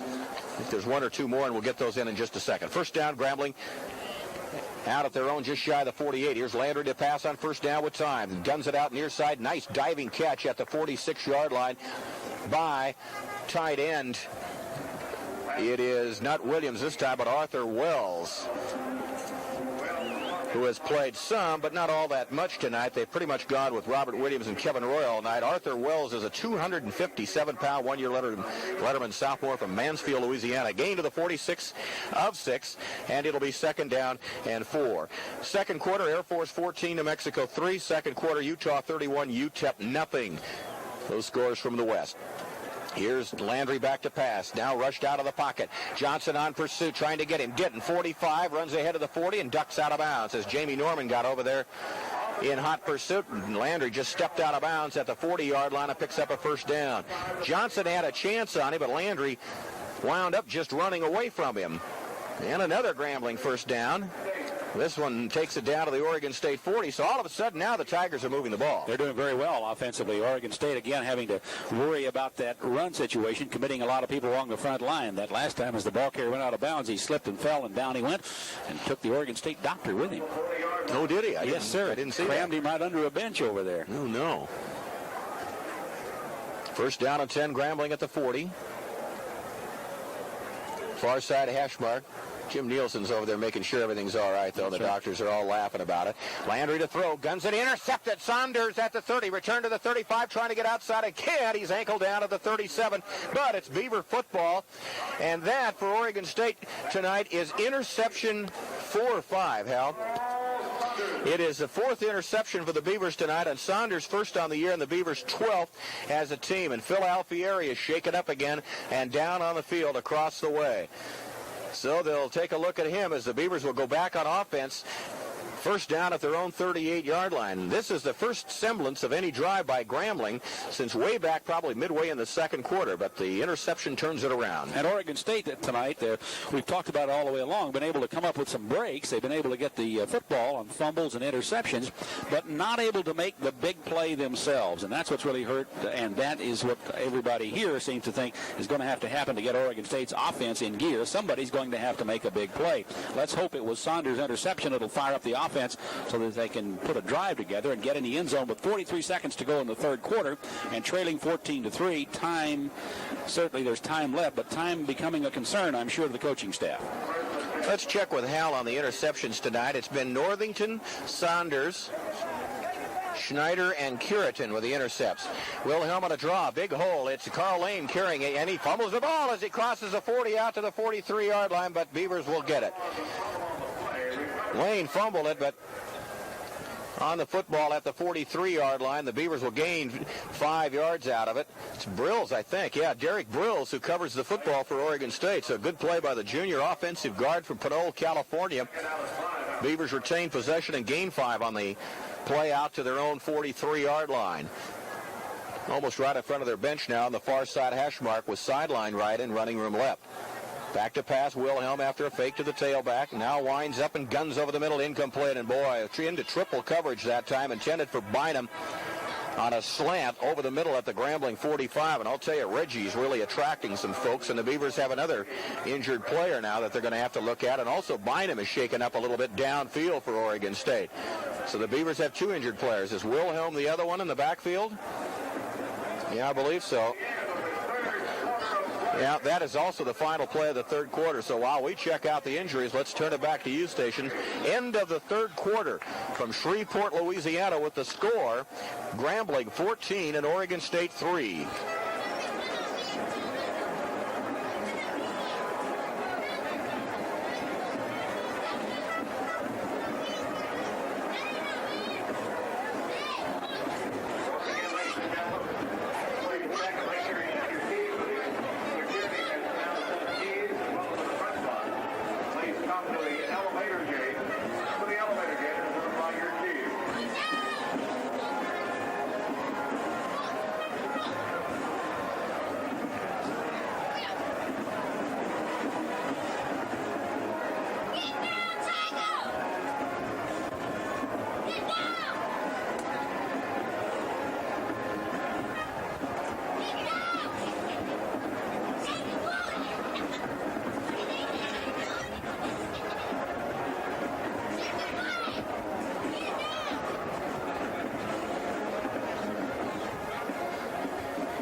Let's go back and recap the play, first of all, for you. Wilhelm went back to pass under heavy pressure, trying to throw into really what amounted to triple coverage to Reggie Bynum. He took a hit just as the ball arrived. Then Wilhelm took a hit as he released the ball. Pass was knocked down incomplete. Bynum is up and off to the sidelines, and he limped, well, I don't know if I should use the word, a slight limp, put it that way. I don't think it's going to be anything of any kind of major variety at all with Reggie. Now, Wilhelm has been down all this time. They have just gotten him up, and they're going to take him to the far side of the field now. It was very hard. Jim, could you determine whether they were looking ankle or knee on the play? No, I can't really tell, and it appeared when he first went down and the trainers first went out there like they were working right below the knee, but I'm not sure, and they have taken him off on the sidelines over there, and it's either knee or ankle. That's as far as I think we better go at this point. Okay, but very good, right. Either way, it's going to hurt Oregon State. All right, here's Rich Gonzalez for his first play now. He's a freshman from Diamond Bar, California, 6'1", 186. Thrown into the heat of the battle to start the fourth quarter, and he comes in on a 3rd and 5 situation. And Grambling breaks offside. The ball was never snapped, but we had motion everywhere. Beavers started too early, and that's what happens so often. Yeah. Jack Lester, I think, got the cadence, or the new quarterback, cadence confused him, and he started to snap the ball, moved it about a foot, and then put it back down, and that's what you can't do. No. 5-yard mark off against Oregon State will make it 3rd down and 10. We start the final quarter with Grambling up 14-3. They have Wilhelm on the bench across the way, Darrell. I think it is a knee that they're working on, but I can't really tell too well from here, but it looks to me like they are now checking out his right knee. There's a mass of people around him on the sidelines. All right, the Beavers break the huddle. Bynum is back in there, so Reggie's all right. He and Montagna go to the left of the formation. Hiller is tight end to the right. Grambling comes offside, and I think Doug Wright started too early. Boy, I'll tell you what, Brendel Hopkins just let fly from his left defensive end position for Grambling and just blasted over the top of Doug Wright. And now the officials go into a big conference to see who this is on. Motion on Oregon State, I think. Well, I think it's the same problem, Darrell. I think it's the new quarterback, and the cadence are different, and people are simply moving before the ball is snapped, and it continues to be a problem for Oregon State. As Darrell mentioned, this is the first snap for Rich Gonzalez, the freshman, and he is Oregon State coaches think a fine prospect, a great arm. That's what we've heard all along, is he can really throw the football. Tough way to obviously enter a football game, but that can't be helped because of the injury. Well, now they're moving the ball the other way. They probably... Jim, would you like to explain to me what the officials are doing? What is that? Oh, personal foul. Against Grambling. Against Grambling. Now, that must have occurred well after, because we just get the sign of personal foul on Grambling. That moves the ball up to the 47, and it'll be 3rd down and 1, and Oregon State wants timeout. Thank you. I want a timeout myself. Timeout from Shreveport with a score. Grambling 14 and Oregon State 3.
Dead ball foul, 15-yard penalty again on Grambling, so it's 3rd down and 1. They give it to Malone, got off one tackle, drives ahead, and I'll tell you what, on individual effort alone, he gets a first down out to the 49-yard line before Jeffrey Smith, along with Joseph Williams, make the tackle. But they had Malone stopped at the line of scrimmage. Darvin just simply refused to go down and gets first down yardage on his own. That's the 6th first down of the second half, 8th first down overall for Oregon State. Grambling has 17 first downs for this half. First down, Beavers out at their own 49 with Rich Gonzalez at quarterback now early in the 4th quarter. Hand off by Gonzalez, second man. Malone trips, still going. 45, breaks into the secondary and rolls down to the 40-yard line of Grambling. Nice run again by Darvin. He's inside the 40 to the 39, and that will be a first down.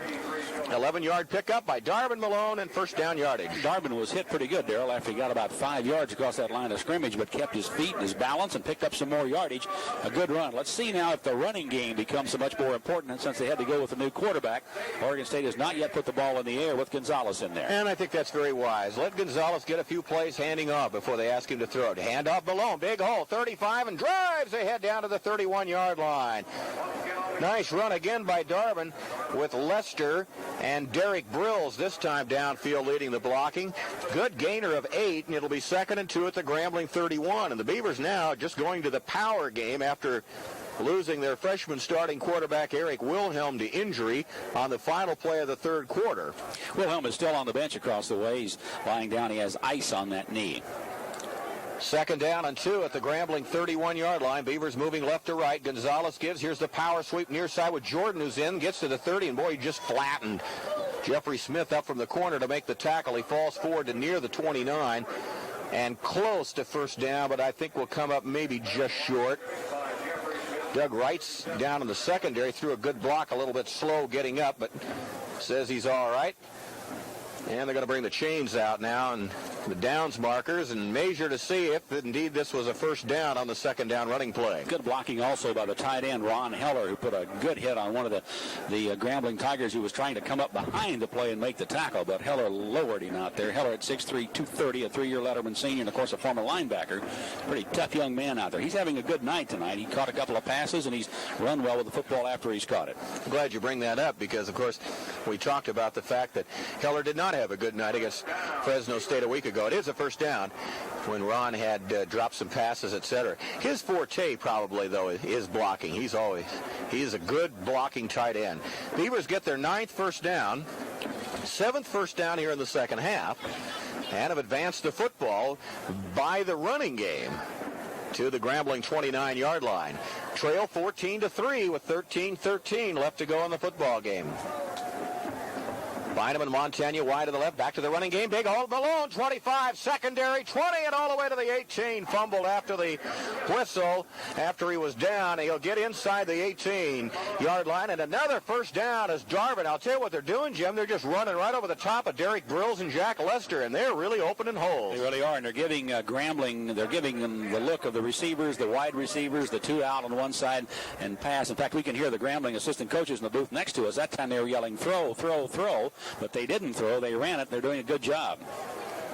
All right, another first down at the 17-yard line as Malone gets 12 on that run, and the Beavers get their 8th first down of the second half. We still have 12:42 to go. At the 17, Heller tight end to the right. They faked him alone this time, and they want to throw the ball. Gonzalez back, winds up, guns to right. Oh, it's dropped. It was almost intercepted by Grambling. Gonzalez threw to the wrong receiver, number 1. It wound up going towards Adams, but it was thrown right in the hands of cornerback Kevin Jackson, and he was so surprised, he just flat dropped the ball. Gonzalez threw to the wrong receiver. He should have thrown to the back coming out, who was open. Really a difficult position to put Gonzalez in, though, having to throw that football when you're down that close to the goal line, especially throw it the distance. He had to throw that 35 or 40 yards, and they ought to go back to something a little shorter if they're going to try to throw the football. Give him a chance to build his confidence a little bit. 2nd down and 10 now. Line of scrimmage to the 17-yard line on the near side of the field with running room left, sideline right. Back to pass. Gonzalez gives on a draw to Malone, gets out of his own backfield, needs to try to turn the corner, but he's not going to be able to do so, and down he goes at the 19-yard line. And a good defensive play by James Harris, the linebacker, 2-year Letterman senior from Monroe, Louisiana. It was plugged up the middle, So Malone turned to the outside, but the one thing you can't do against Grambling is outrun them on the flanks. And Harris gets Malone down for a loss of 2, and now all of a sudden the Beavers are back in that familiar position again, a 3rd and long situation, 3rd down and 12 in this instance at the 19. Bring the receivers out to right of the formation, the wide side of the field, Adams and Bynum. Heller tight end to the left. Gonzalez fakes, gives the ball to Malone. They run together. That spoils the play immediately, and down goes Malone for a loss of 1 at the 20. Quarterback and fullback missed connections and run right into each other, and Malone wound up really giving Gonzalez a pop. It'll be 4th down, and Nielsen's coming on. It's right in the middle of the field, so the Beavers will go for the field goal here and try to get some points on the board. 11:23 left to go in the 4th and final quarter. As Montagna into hold, Nielsen kicked the 54-yarder early. He's trying for his 15th consecutive field goal. From the 27, needs to go 37. No angle, straight on. It's down. The kick is on the way. Good distance by Jim. Up and good. Nielsen nails it. We have timeout from Shreveport with 11:04 left to go. And the score now, Grambling 14 and Oregon State 6.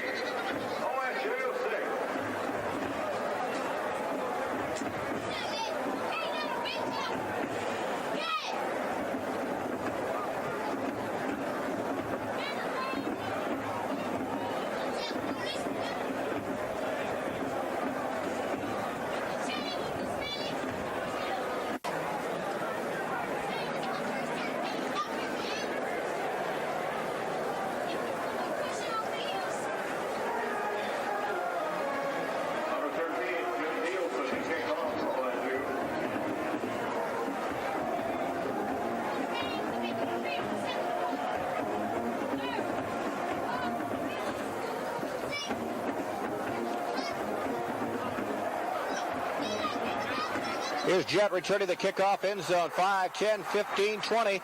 He breaks out to the 25 and is all the way out to the 27-yard line where Craig Galloway makes the tackle downfield. They'll give him to the 28-yard line.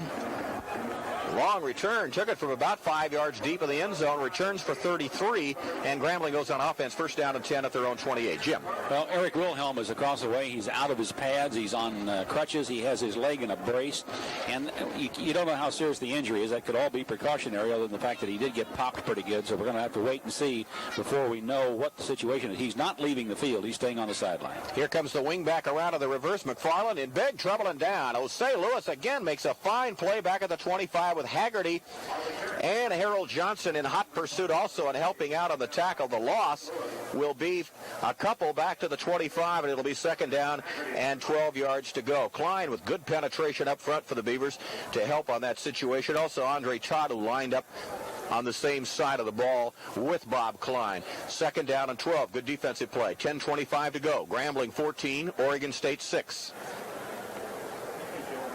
Tigers break the huddle. John McFarland way out to the wide to the right as a wide receiver. Back to pass. Here comes the rush on Landry. Lost the football. Big scramble. Beavers got the ball back at the 18. Gino Mingo makes the recovery, and the Beavers get a big break in this football game as they knock it loose from the quarterback, Terrell Landry, who was trying to step up in the pocket, avoid the rush, and one of the Beaver linemen, and there were 3 of them bearing down on Landry, got a hand in and popped the ball loose from Landry, who loses it. Mingo recovers, and the Beavers are 1st down at the Grambling 19 with 10:07 to go. We talked about we needed a big play. Let's hope this is it. Trailing by 8. Oregon State might be able to tie it up. Gonzalez could just hit a pass, like an end zone type pass. It would help him enormously, too, besides helping the football team. And if the guy catches in a white shirt, that'll really help.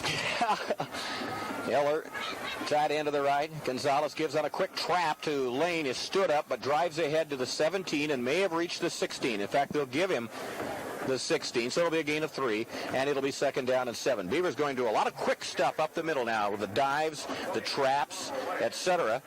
Had success doing that on their last drive, which finally was culminated by Jim Nielsen's field goal of 37 yards. 2nd down and 7 now at the Grambling 16. Ball on the near side hash mark.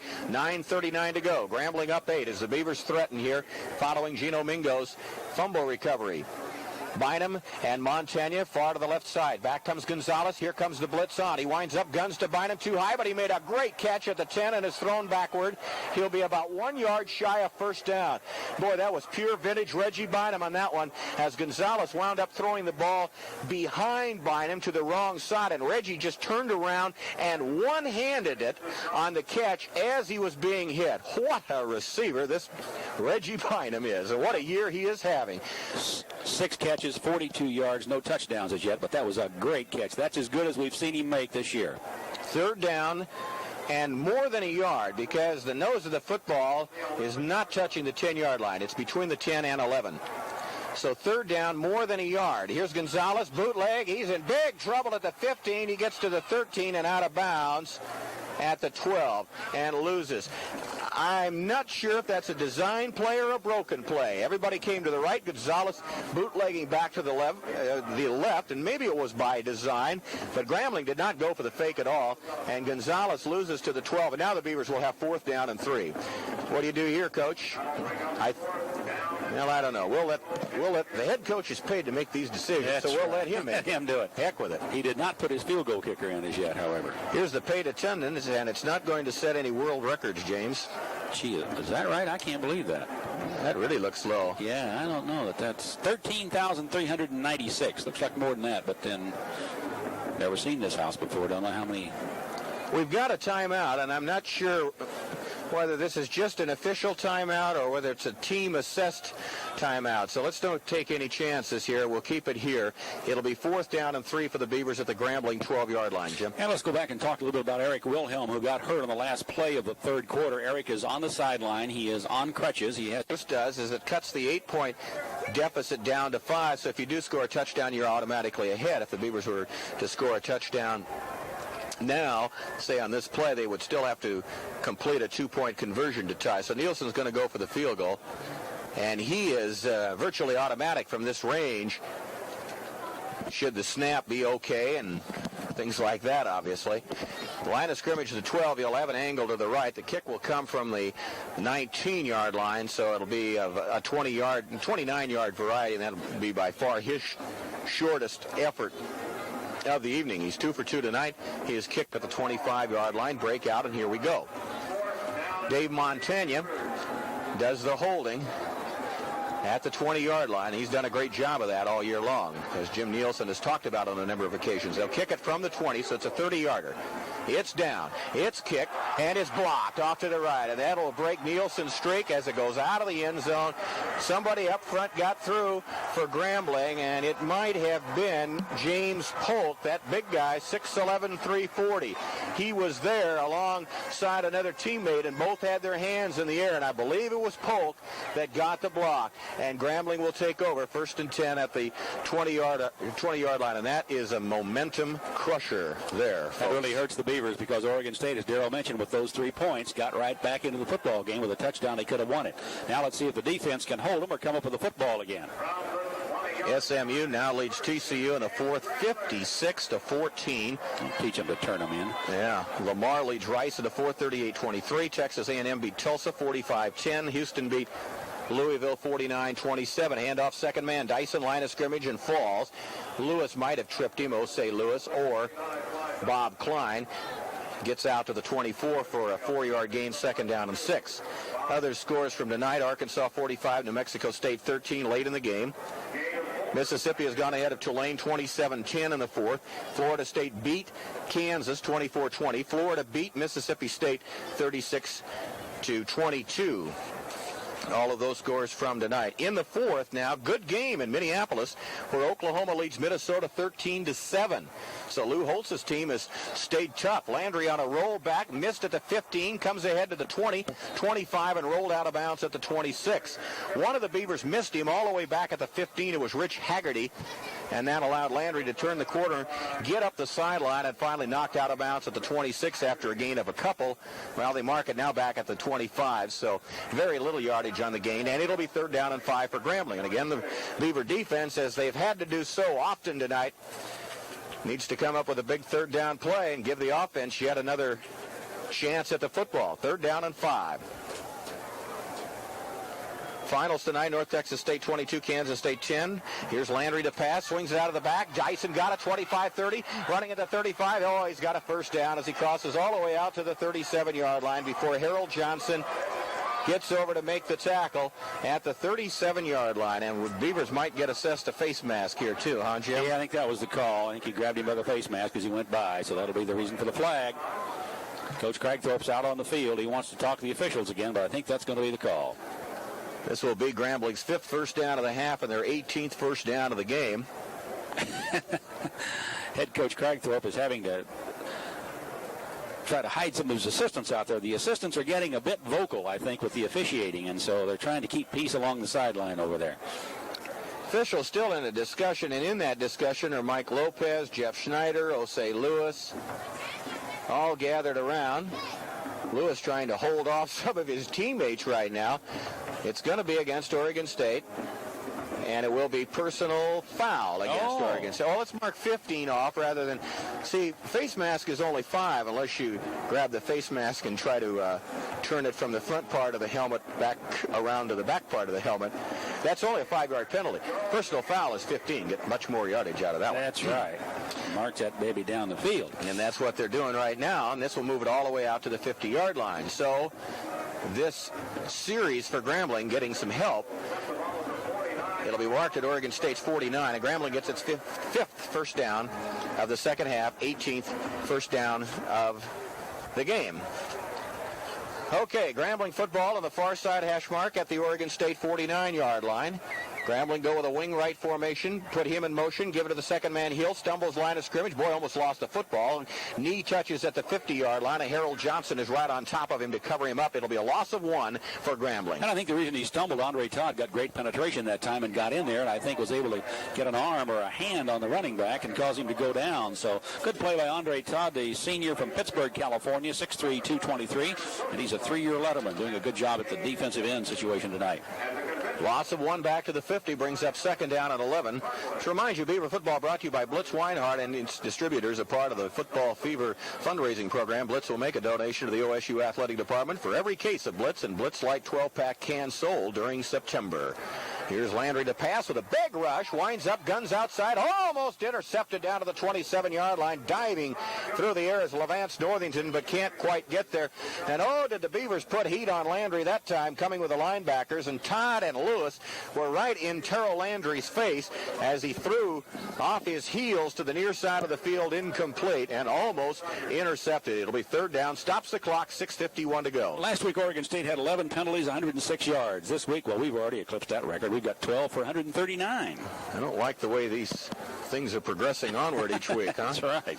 Third down and 11 right at the 50-yard line. Here's Landry straight back in the pocket. Here comes the rush. Winds up, throws outside. Drop by McFarland at the 36. Oh, the Beavers got a break there.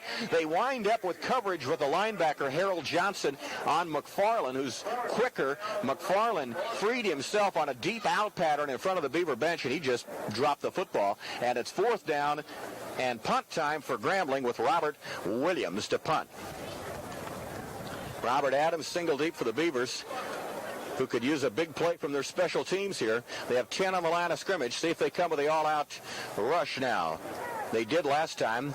Good snap. They don't get there with the rush, and Williams kicks to the near side. Adams going to have to let it bounce. 20 laterally across, and now ahead to the 15, and will roll dead there. Timeout on the field. Score, Grambling 14, Beavers 6.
Back to pass. Gonzalez throws over the middle, complete to Heller, who's out to the 20, 23-yard line and down. We have flags on the field, back of the Oregon State backfield.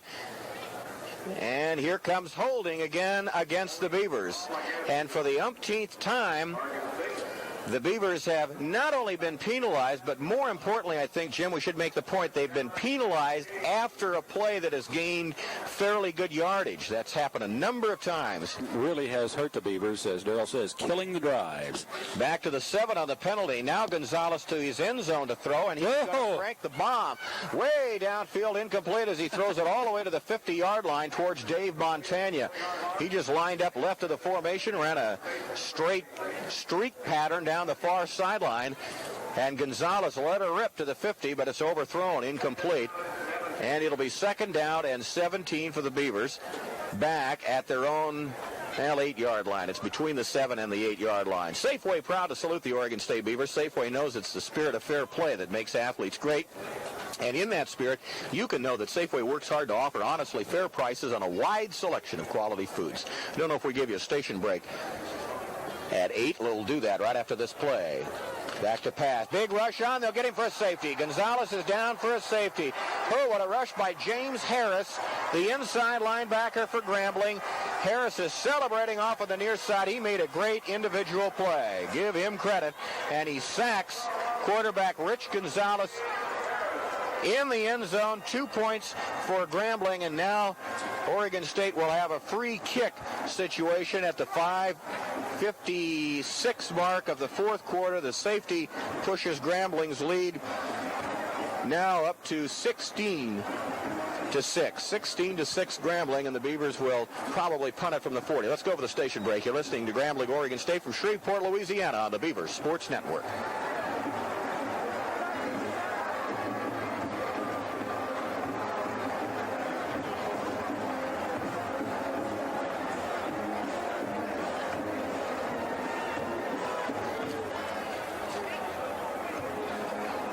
Well, I guess that's not really a great surprise, Jim, with the new quarterbacking situation. You've talked in depth about the Wilhelm situation when Eric got hurt on the final play of the 3rd quarter. And with Gonzalez seeing his first action of the year, Grambling not messing around. They're coming with the blitz, and it costs Oregon State 2 points in the safety here. It really does, and it reminds us of a time when Oregon State had to use, I think it was a freshman punter somewhere along the line, and the first time he went in to kick, the other team rushed him. You could just expect it to happen, especially with a team that's as quick and as mobile as Grambling, and they got to him. And that freshman punter was Chip Stempek of Tucson, Arizona. First time he kicked the ball to open the season. Arizona blocked it and wound up going for a touchdown, recovered in the end zone. All right, Pena will punt the ball from the 20-yard line, and here it is. Far side, he kicks it short of bounds at the 30, chased down at the 26-yard line, picked up there, returned back to the 30, nice cut, 35, still going to the 40, loose football. Beavers, I think, got it at the 42. On the return was Tommy Addison, and lost the football, and Oregon State has recovered at the Grambling 42-yard line. And let's see who's down to the bottom of that stack. 2 Beavers went flying for the football, and it's not Brian Swanson. It is Mike Matthews again. Gee, has he played well on special teams for Oregon State this year. Matthews from Sunset picks it off. Matthews, didn't he have an earlier fumble recovery in this game? Yeah, I think he did. Our statistician departed, but I think he did. Did he go home? Yeah, I think he went home. He's headed for the airport. Okay. It'll be Beaver ball at the 42. We've got another official's timeout on the field because we have an injured player, but we're going to keep it right here. It'll be Beaver football at the Grambling 42. And it's the safe. All right, the Beavers go back in the huddle now and see if we can manufacture something again with Rich Gonzalez. 5:47 to go. It's getting down to cases now. The Beavers will not have that many possessions left, probably 2 at the most, this and maybe 1 more time with the football. So if they're going to get anything done, they're going to have to do it in a hurry. Wide receivers go right and left as the Beavers start at the Grambling 42. Montagna to the left, Bynum out to the right. Reggie's caught 6 tonight. Back to pass Gonzalez. Here comes the rush. Here's the bomb down the near sideline. Just overthrown at the 5-yard line. Incomplete, intended for Bynum. Boy, they let it hang out. And Gonzalez again throwing the bomb down the near side, and that was close. The first time he threw the bomb to Montagna was way overthrown. This one was about, maybe a yard at most beyond Reggie's reach. Maybe not even quite that far. Incomplete down the near sideline, 2nd and 10. And Reggie Bynum running well that time. We mentioned a few minutes ago that he appeared to be injured. In fact, he was, and he was down on the field, got up and limped off. But that time he showed no sign of any injury as he covered a lot of ground. He comes out this time, goes to the far side, and I don't think he's got any problems physically. We'll update some West scores for you in just a moment. 2nd down and 10, Oregon State. Here's Gonzalez straight back to pass. Has time initially, throws over the middle to Heller. Got it at the 40, runs laterally across the 36-yard line and is down at the 36 in the arms of James Harris, that fine linebacker who captured Gonzalez for the safety earlier. Good gain of 6, and it'll be 3rd down and 4 at the 36. Okay, updating in the West. Utah, this is in the 3rd quarter. Utah 38, UTEP 2. Halftime, San Diego State 21, Colorado State 10. Halftime, Boise State 30, Montana State 14. Halftime, Air Force 28, New Mexico 6. All of the scores on our postgame show following tonight's broadcast. 2nd down and 4, Beavers at the 36 of Grambling, near side hash mark. And back comes Gonzalez to pass. 5 go to the pattern. Gonzalez now hit in the backfield, spins loose, now winds up and guns the ball. Incomplete right through Robert Goins' hands at the 15. And he looks at his hands in disbelief that he dropped the football. Gonzalez, first of all, did a very good scrambling effort to get away from the rush. And then really, to tell it like it is, forced the ball into coverage, Jim, and threw it right to Goins, who dropped it. He just wanted to get rid of it. He was about to go down himself. You have to wonder about Rich. If Wilhelm cannot play next week and we go to Los Angeles with Rich, the quarterback, he is from Diamond Bar, which, if memory serves me correctly, is east of Los Angeles. I think he might be a little nervous to go and play the Coliseum against the Trojans. Yeah, starting tomorrow, probably. That's Sunday, right? All right, here, it's down to this now. 4th down and 4 at the Grambling 36-yard line. And back to pass Gonzalez, looking towards Bynum, throwing over the middle to Heller, the tight end. 35, got it, trudges ahead to the 30 to 1st down, and the Beavers keep the drive going. That's been by, and here's another flag back in the backfield. And this is, yep, you know it and I know it, A, B, C, D, E, F, G, holding. Again, a number of holding penalties. They pointed that time at the center, Jack Lester. So the 1st down will be nullified. I was about to say the Beavers' best passing play of the night has been to the tight end, Heller, either on that little flip over the middle or the screen to one side of the field or another. And they've gotten a lot of yardage out of it. But also about 3 of Heller's catches have come back via penalties tonight.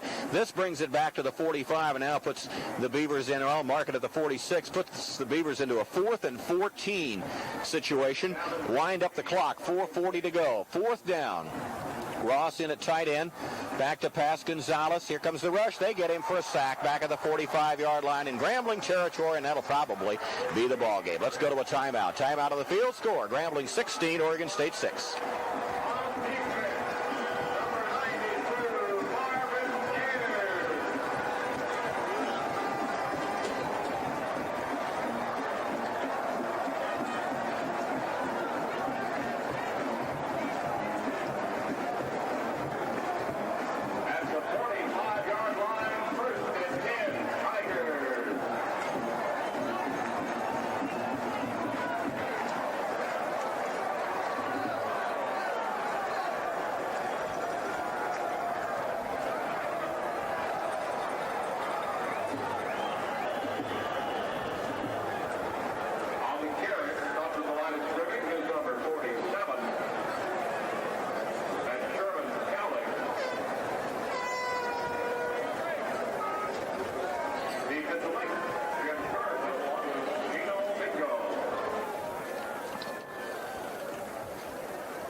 Give the ball on a little reverse to Sherman Cowley, and he is hit and tackled for a loss back at the 48-yard line by Haggerty and Curitan.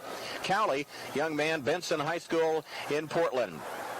2nd down. Here comes the same play now to the other side of the field, and this is going to go for a loss as Cowley is wrapped up, or I'm sorry, this is McFarland, the wingback on the carry, and he's hit down for a loss back at his own 49. Levance Northington with the tackle. Osei Lewis helps out. Good defense in the 2nd consecutive play, and Grambling will have 3rd and 16, now backed up to their own 49-yard line. Beavers were moving the ball and really showing some signs of getting right back in the football game, but got the crippling blow on the final play of the third quarter when they lost their quarterback, Eric Wilhelm, to injury. Grambling has since tacked on a safety and lead by 10. Here's the bomb from Landry deep, and it's going to be almost out of the stadium, way over everybody's head on the far side of the field, throwing to Thomas, the wingback, on a deep fly pattern down the far side of the 15. Northington with good coverage for Oregon State. It's fourth down, and Grambling will have to punt. And on what has kind of been a dismal night in the South, the one positive for the Beavers has been the play of their defense. They played strongly on defense tonight. Yielded only 16, technically 14, with the 2 coming on a safety off the offense. Here's Williams to punt. They come with a rush. They do not get there. Good punt. Far side will bounce at the 10 and comes backward at the 12. So rather than sailing to the end zone, the Beavers will be backed up at their own 12-yard line. Fine kick by Robert Williams. Adams let it sail over his head, thinking it would probably wind up end zone, but it kicked back to the 12-yard line, and the Beavers will have to start from there, first down and 10. Just remind you of the Dave Cragthorpe television show on the air tomorrow night, 11 p.m. each and every Sunday night on the Public Broadcasting Network in the state, Channel 10 in Portland, Channel 7 Corvallis, Channel 13 LeGrand, and Channel 3 in Bend. Beavers at USC next week with our airtime at 1. 2 weeks from today, the next home game at Parker against Washington State. And that'll be a wild one with the way the Cougars are scoring points and giving up points. Here's Gonzalez to pass. Big rush on. Throws outside. And is a receiver deck. The pass is incomplete at the 16. Or no, they say it was caught in the air. No, that can't be. The ball bounced. Here comes another official to overrule. The ball bounced. The pass was intended out of the Beaver coaches are just besides themselves on the far side. An official followed that ball. Are they going to rule this? No, they can't possibly rule touchdown. Grambling players are coming to the sidelines. They can't possibly rule this a touchdown. The ball was thrown out to the flat. No, it's going to be incomplete. It bounced. And no, they're going to rule it. It's a fumble is what they're going to do. Oh, that's impossible. They rule it's a fumble. They're going to give Grambling the football at the 16 and rule it's a fumble by Bynum. That's a horrendously bad call. Bynum got hung up in the air as Gonzalez threw the ball late and high. Bynum just barely made contact with the football when he was just taken apart by a Grambling defensive back. The football came out immediately. And they ruled it a fumble. 2:55 left to go. Where's the airplane when we need it? Handoff inside. Dyson running hard. Gets down to the 11-yard line on a counter between left guard and tackle. Lewis makes the hit at the 11. The gain is 5. And it'll be second down and 5 yards to go. Long way to travel to see this kind of officiating. 2:37 left to go. Unbelievable. Just unbelievable. Yeah, it really is. And I think we're generally pretty kind to the officials. If there's any doubt, we certainly try not to jump that way, and because it makes it sound like we're making excuses. But Grambling has been the better football team tonight, and they've had some help also, put it that way. Here's the handoff, second man Cowley to the 10, drives ahead of the 8. Mingo grabs him around the ankles and throws him down there. Here comes a very late flag and maybe another penalty against Oregon State. At least Grambling thinks so, with a couple of players jumping up and down. Beavers obviously have to be very frustrated now. That gain was to the 8. Here comes personal foul, Oregon State. This will take it down to the 4, and it'll be first and goal with 2:12 left to go. Schneider maybe, Jim? I think it was a late hit or something out there, and now he's going to come out of the football game. He's not being thrown out. He's just going to leave. But as you said, it's a very frustrating situation out here at the present time. Oregon State players really disappointed in the call by the officials on what they called a fumble after a pass reception. In fact, they originally called it a touchdown, but that really wasn't what it was. That was a really great call when they called it a touchdown. And the official followed the ball carrier who picked the ball up and ran with it into the end zone. And, I mean, he watched him run all the way. Yeah, that's slightly illegal to advance the football that has bounced on the ground. Here's first down. Cowley in the backfield, hit at the 10, spins off at the 5, drives ahead. Lewis got him at the 4 and decks him. Johnson almost had him for a loss back at the 10, but let him go. Let him loose, couldn't bring him down. And Sherman Cowley from Benson High School in Portland gets it to the 4, back to the initial line of scrimmage where it'll be second down and goal. Smith's Home Furnishing reminds you to kick off great savings at all Smith's Home Furnishing stores. Smith's throwing great values your way with complete home furnishings for every room of your home. Smith's Home Furnishings. Great quality and great prices. We're down to 1:30 left to go. 16-6 Grambling. Knocking on the door here on 2nd and goal at the 4. Beavers will be 2-2 after tonight. Landry to pass, guns it out near side. Cowley's got it, and he has scored. And that's got to be a big thrill for him. Sherman Cowley, touchdown.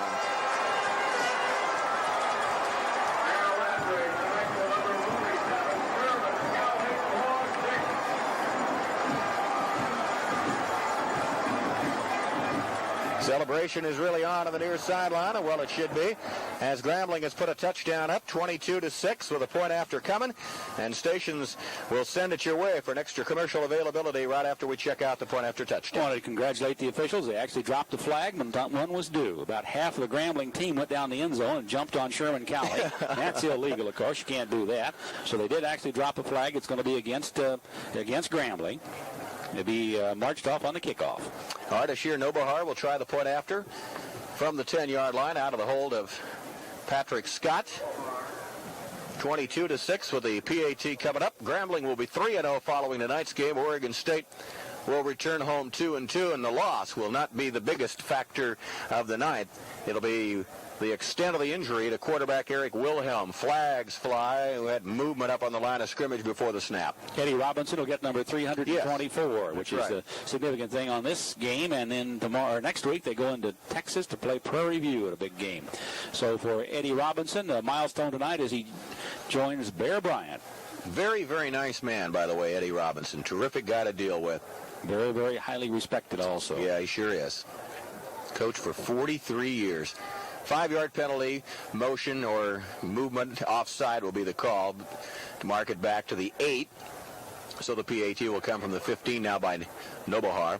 1:18 left to go in Shreveport. 22-6 with the PAT coming up. Scott holds at the 15-yard line. Snap, down, and kicked. On the way and good. So let's turn it back to our stations with 1:18 to go. Score now from Shreveport is Grambling State University 23 and Oregon State 6.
Touchdown pass goes from Landry to Sherman Cowley to make it 23-6 with the point after good by Ardashir Nobohar. Kickoff from the 25-yard line following the mark-off of a 15-yard penalty. Bounce into the near side, taken at the 10, returned out to the 15, 20-yard line. Hawkins still alive, 25, 30, on the sideline, 35. Great return all the way to the 38. Reggie Hawkins for Oregon State to his own 38, and the Beavers will go on offense for the last time in this football game now. 1st and 10 at their own 38. 1:11 left to go. Rich Gonzalez, the quarterback. Oregon State Athletics would like to thank G.I. Joe's for their sponsorship of OSU radio broadcasts, and for you Portland area listeners, you'll be happy to know that G.I. Joe's has opened their new Tualatin store off I-5 at the Durham exit. We have a flag down. I didn't see the penalty flag, and here comes a mark-off against Oregon State for unsportsmanlike conduct. You know, you get the idea. We better get this ball game over with in a hurry because tempers are short, to say the least, now with 1:11 left to go. 23-6 Grambling. Well, we can congratulate. It's not been a great day for the state of Oregon, with one exception, and we'll pass along congratulations to Don Reed and his Portland State Vikings, who won a very important game for them today on the road. They played their fourth Big Sky opponent in a row and won at Montana with the wishbone attack and all that Montana is running, 21-16. Way to go, Don, and way to go, Vikings. Darrell, I think we better wait a few days before we ask the Oregon State coaches about the officiating tonight. What do you think of the officiating? Yes. I don't think I'll lead off with that on the Dave Cragthorpe show Tuesday night. I don't think I would. Mild-mannered Dave might not be so mild-mannered. Yeah. Adams to the right and Bynum out to the left of the formation for Gonzalez, the quarterback.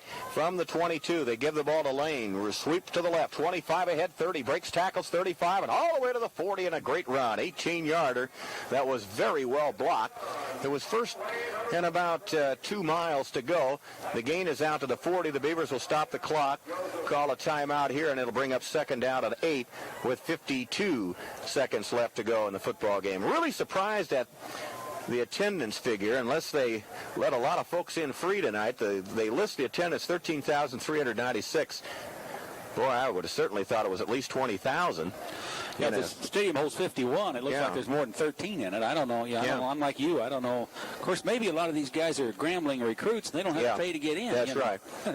Who knows? Might be kind of like Days of the Wiffle, too, World Football League, when you go downtown and pass out tickets. That's right. Say, come to the game, folks.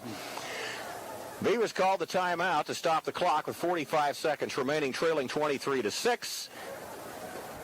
We'll have it second down and 7 at the 41. Now, remember, Beaver huddles next week.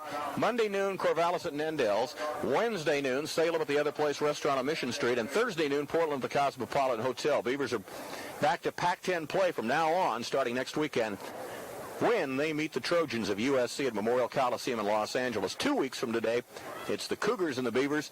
Hope you get your tickets now for that. The toll-free number in state of Oregon is 1-800-GO-BEAVS, and the ticket number at Gill Coliseum in Corvallis is 754-4455. That'll be a wild, wild football game, and hope you'll get to see it. 2 weeks from today, 1:30 kickoff at Parker Stadium. Gonzalez to throw. Outside, incomplete to Phil Ross. Flying up from the secondary was Jeffrey Smith trying for the intercept. He got there too late. Was well underthrown, and Ross gets up limping a little bit, but he's all right now. Runs back to the huddle, and it'll be third down.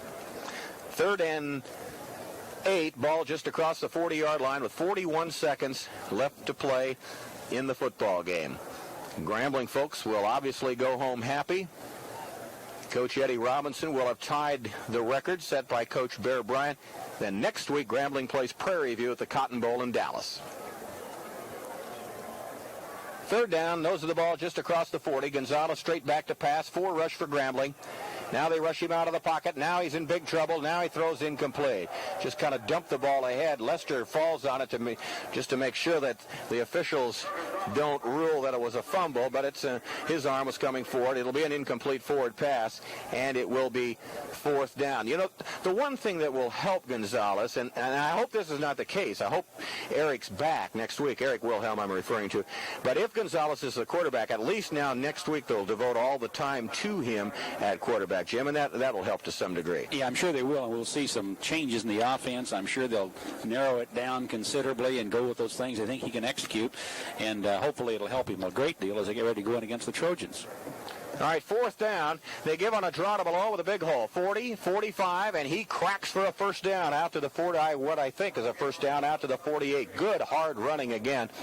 Both running backs, Malone and Lane, have run hard tonight. All right, Beavers keep possession with the first down out to their own 48. Montana brings the play in from the bench. We're down to 25 seconds left to go. Now they'll wind up the clock again as the Beavers break the huddle, and the clock starts.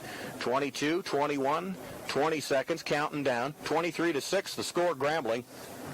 Here's Gonzalez to throw in the pocket. Big rush, now winds up, guns outside, incomplete. Threw wildly past Montana. No, it's not Montana. It's Roman Fortin in a tight end for the first time, I think, this season from Ventura, California. 219-pound freshman running laterally along the 50-yard line, left to right, and overshot him, incomplete, and that takes us to 11 seconds left to go. Second down. And it's taking a long time to finish up this football game. A lot of the crowd, however, they've already finished. They've departed, or they are in the process of departing, with Grambling leading by a score of 23-6.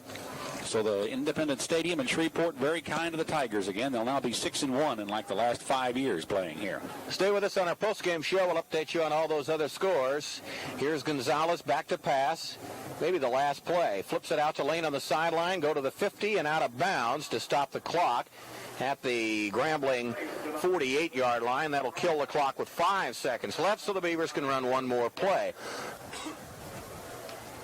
Both defenses played very well tonight, particularly Grambling's defense, obviously holding Oregon State to 6 points. And that is something that it's very difficult for me to believe that the Beavers could not get a touchdown against Grambling tonight. But their defensive front four played very well. I think their secondary probably played better, too, Jim, than Oregon State coaches thought. Yeah, I'm sure you're correct on that. I think they've got probably better speed out there than Oregon State thought they had, and they've done a real good job covering on the passes. Here's the last play of the game as Gonzalez rolls out to the right, guns it downfield. It'll be intercepted at the 32. And that'll do it for the end of the game. The interception by Joseph Williams, the linebacker. The end of the game from Shreveport, Louisiana, with a final score. The Grambling State University Tigers 23 and the Beavers of Oregon State University 6.